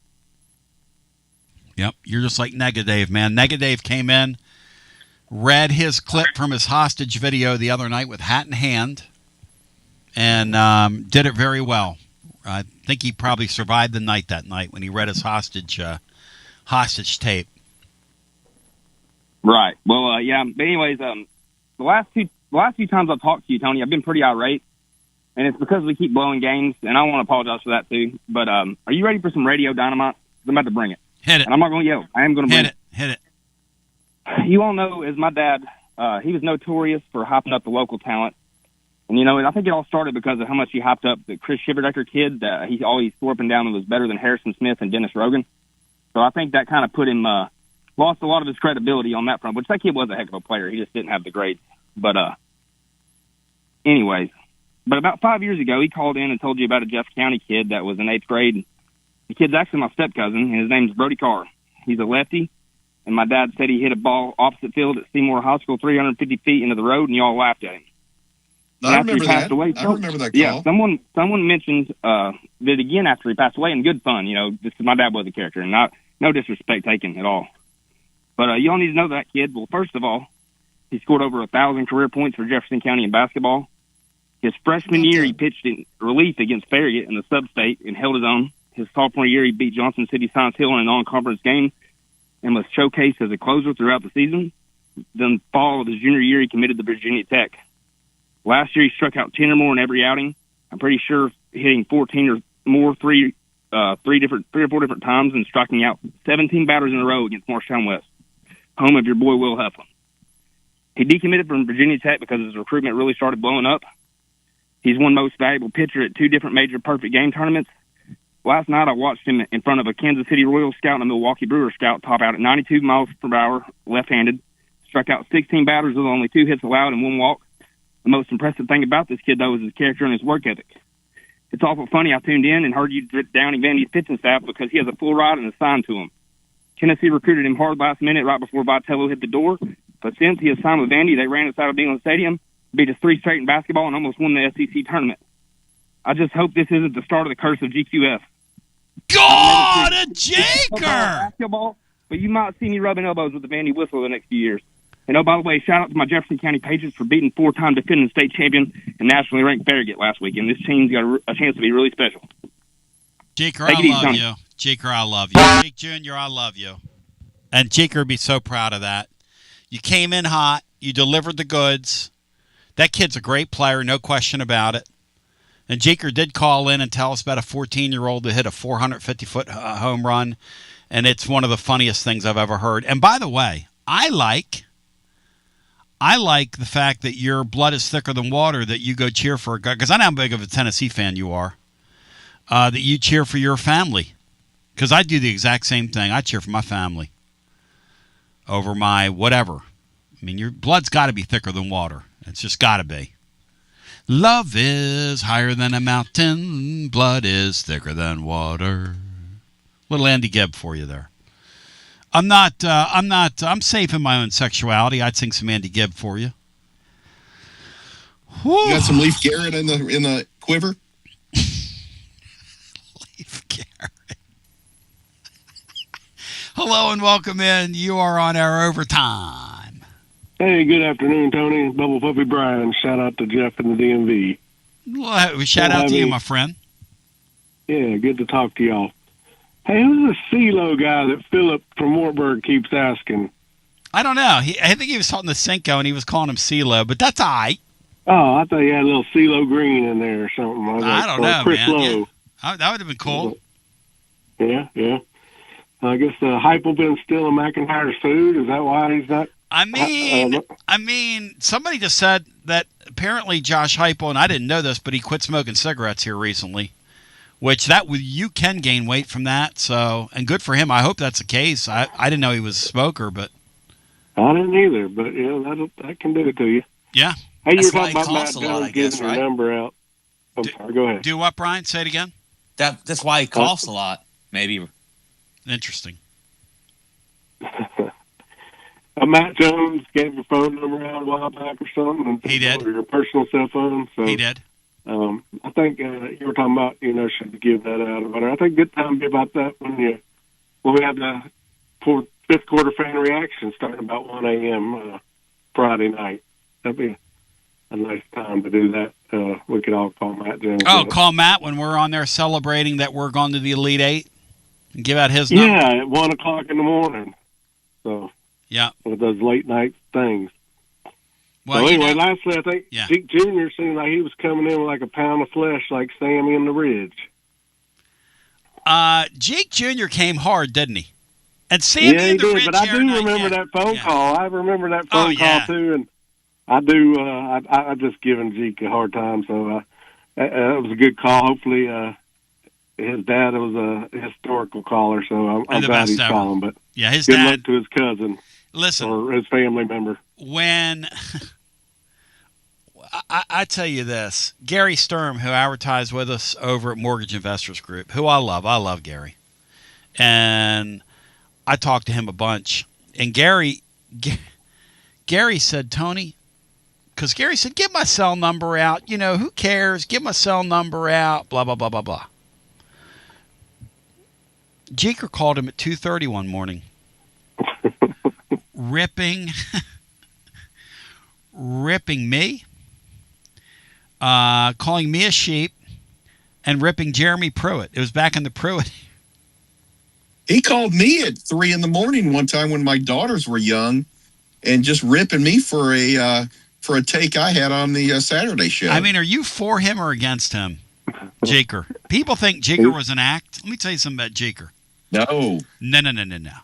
Like I say about Jeker, He got up all in. He went to that poker table, and every hand, it didn't matter if he had offsuit, 2 cards that were so far apart from each other you couldn't touch them if you tried. He was going to go all in every hand. Every hand. Yeah, very passionate. Yes, sir. When I got home yesterday, or when my wife got home, I got off early, but I had it up on YouTube. I said, you got to watch this. And I Googled or YouTube Syracuse women basketball coach, and it came up. She's like, I don't care about that. I was like, man, this is awesome. I've never seen a coach say that in my life. She basically said, the whole world, I love my kids. And I want this is all about my kids. The whole world's against me. I'm a total victim. The NCAA has been haunting me since I went back to going back to my days at Buffalo. For 27 years, they've been sticking me with Gino Auriemma, and he's been beating the absolute brakes off of me. I just want those kids in there to be able to win 2 games sometime. Yeah. Here's an idea. Play down next year and get in the play-in game. Yeah, you can win yourself 2 games. Coach Brown said maybe she needs to go coach at UCLA or Fresno State or somewhere. Exactly. Thank you, my brother. All right, good talking to y'all. Yeah, you're the man. That's a funny call. Good one to end on. Cinco caught a shot. Baseball team. 0 out of 3, 1 out of 3, 2 out of 3, 3 out of 3. Where are you? Weep those candy boys all up and down Broadway. 3 out of 3. 3-0 to those humps. I would love it. I would love it. Yeah, Jeker was back great. Brian, when he would double dip and call back in as Marty, sometimes, how great were those calls? And he wouldn't disguise his voice at all. I, Tony. And let me tell you something. When he got the buzzing around you like off the air, he could attack you like a pack of bees, man. Me and Jake Jr. were laughing about that at his receiving of friends when I went and hugged Jake Jr. rather. He said, "Yeah, my dad could really be a lot." I said, "Yeah, your dad." You know what I love about him? This is the truth, right? Loved his family. Loved being here. Loved sports. Was just so passionate. So passionate. And I just love passion, man. I love passionate people. People that wear it on their sleeves. No matter what it is. I don't care what you're passionate about. Love the snowball. Love a snowball. Love you. Thanks, I'll see you, Tom. Thank you. Till we meet again, for all those behind the scenes, I want to thank all of our wonderful sponsors for helping to present today. I'm over here yawning. That's not a good sign, but I don't know, man. You get those allergies and you wake up, you kind of feel all dim-eyed and my eyes are all like weepy and stuff. It's pretty fun. We better get a weekend rotation, Tony's Pizza Wraps, for that Vandy series. This freaking Heflin guy, I'm getting ready to fire him, man. I had to come in here and do the post-game show because he's over there with Wilkerson, double dipping. And then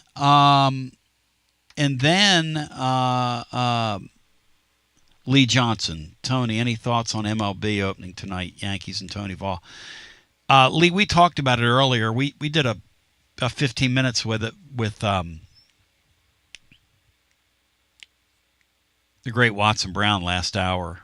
My thoughts on Tony Vitello are that he doesn't have the best team in the world, but with the tiered playoff system, they could maybe scratch a playoff spot or get close.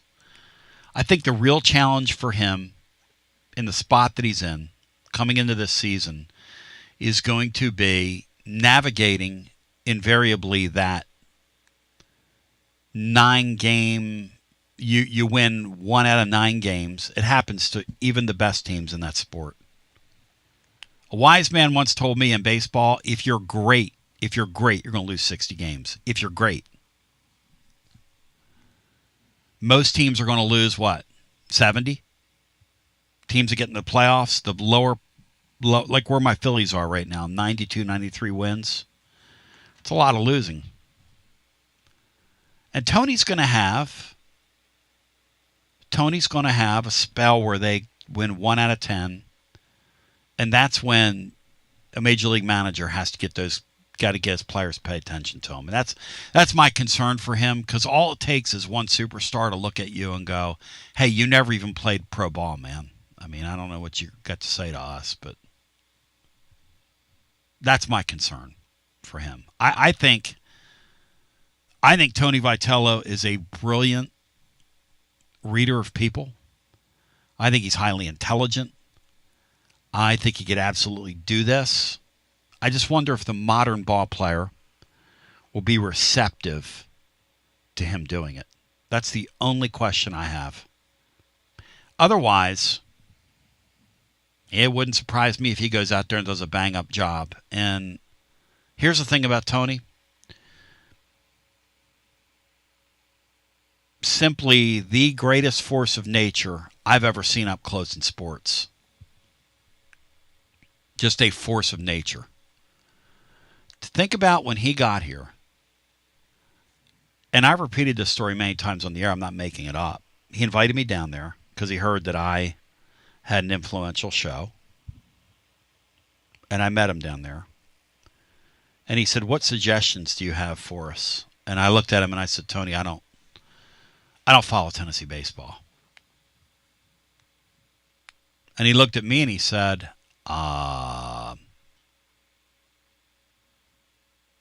you're going to. And then he said,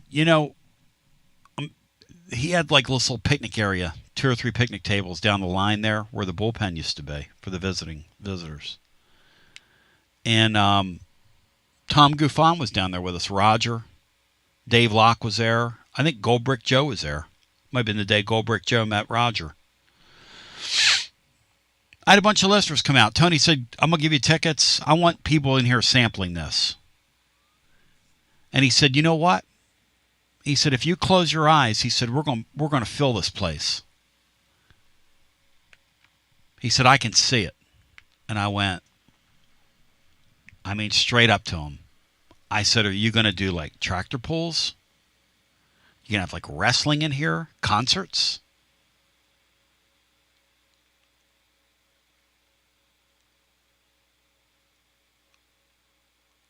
I've never seen anything like it. Because from the time he told me that, 2017, 6 years later, he's got 50,000 people downtown Knoxville, many of whom wouldn't know Tennessee baseball if it hit them. But he gave this town in this area and that school something to really feel great about, his team and him. That was that's a magical thing that we lived through here. I'm rooting for him tonight. I'll root for him when he plays the Phillies. And I mean that. Blood is thicker than water, my friends. And he is what we call in the trade, just like my man Mike Fidanza listening to us up in Philly. Hey, man, we're paisans. Blood is thicker than water. We're paisans, y'all.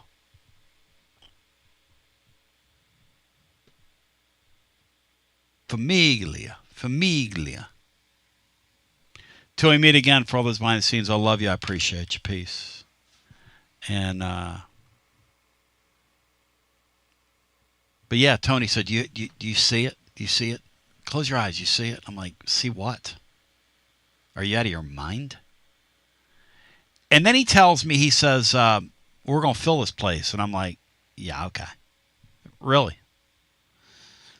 Just like when I'm talking to my basketball contact the other day and they say to me the other night, on Friday, the Friday game, we feel really good about Sunday. And I go, what about Nate Ament? And I was told, well, he's going to be really pretty good on defense, but offensively. And that's exactly what happened. I haven't been able to get anybody on the phone regarding the Iowa State game, and I'm kind of letting them lay low. One thing about doing what I do all these years is you got to know when to hold them and know when to fold them. And you got to know when to bother people and when not to. And people that do what I do will tell you that. And if you have people that help you with information or they kind of let you in. But another little birdie told me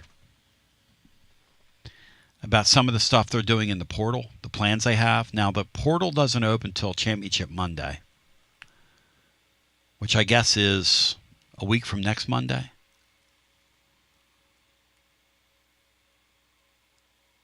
If Tennessee gets half of what they're involved with right now, half, you're going to go, that's what Tony was talking about. Because there's 2 guys in the league they're involved with. There are several other high-profile players they're involved with. There are a few guys they're trying to keep out of the NBA draft, so it's veteran players. And they're going offensive first. They feel like they've got a good defensive core. They're going to go offensive. They're going to go for some shooters. It'll be fun to watch. Till we meet again, I'm Tony Basilio. You can see us over at tclub.team. Great report by Taylor today over there. Also, I've got some thoughts on the NCAA tournament, including NIL, alleged, what each team's making.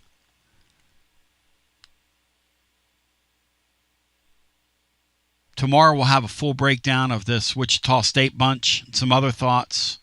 I might throw some recruiting names in there for you to look at tomorrow as well, if I can get clearance on that. Again, I don't like to bother people, and I would like to get clearance because I think on a couple of these guys are trying to lay low. But anyway, love you, appreciate you, thanks.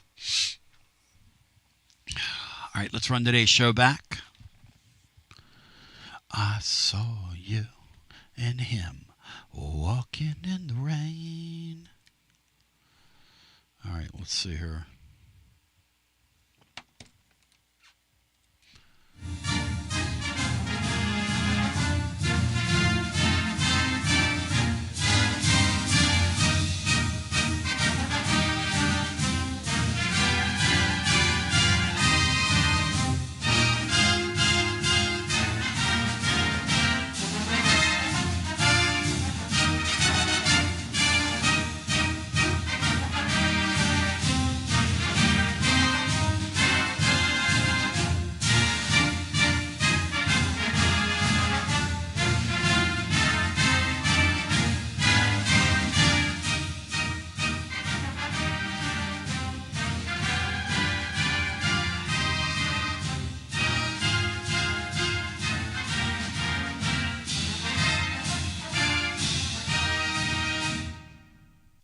You found the Tony Basilio stream at TonyBasilio.com or on your smartphone or tablet. Another thrill.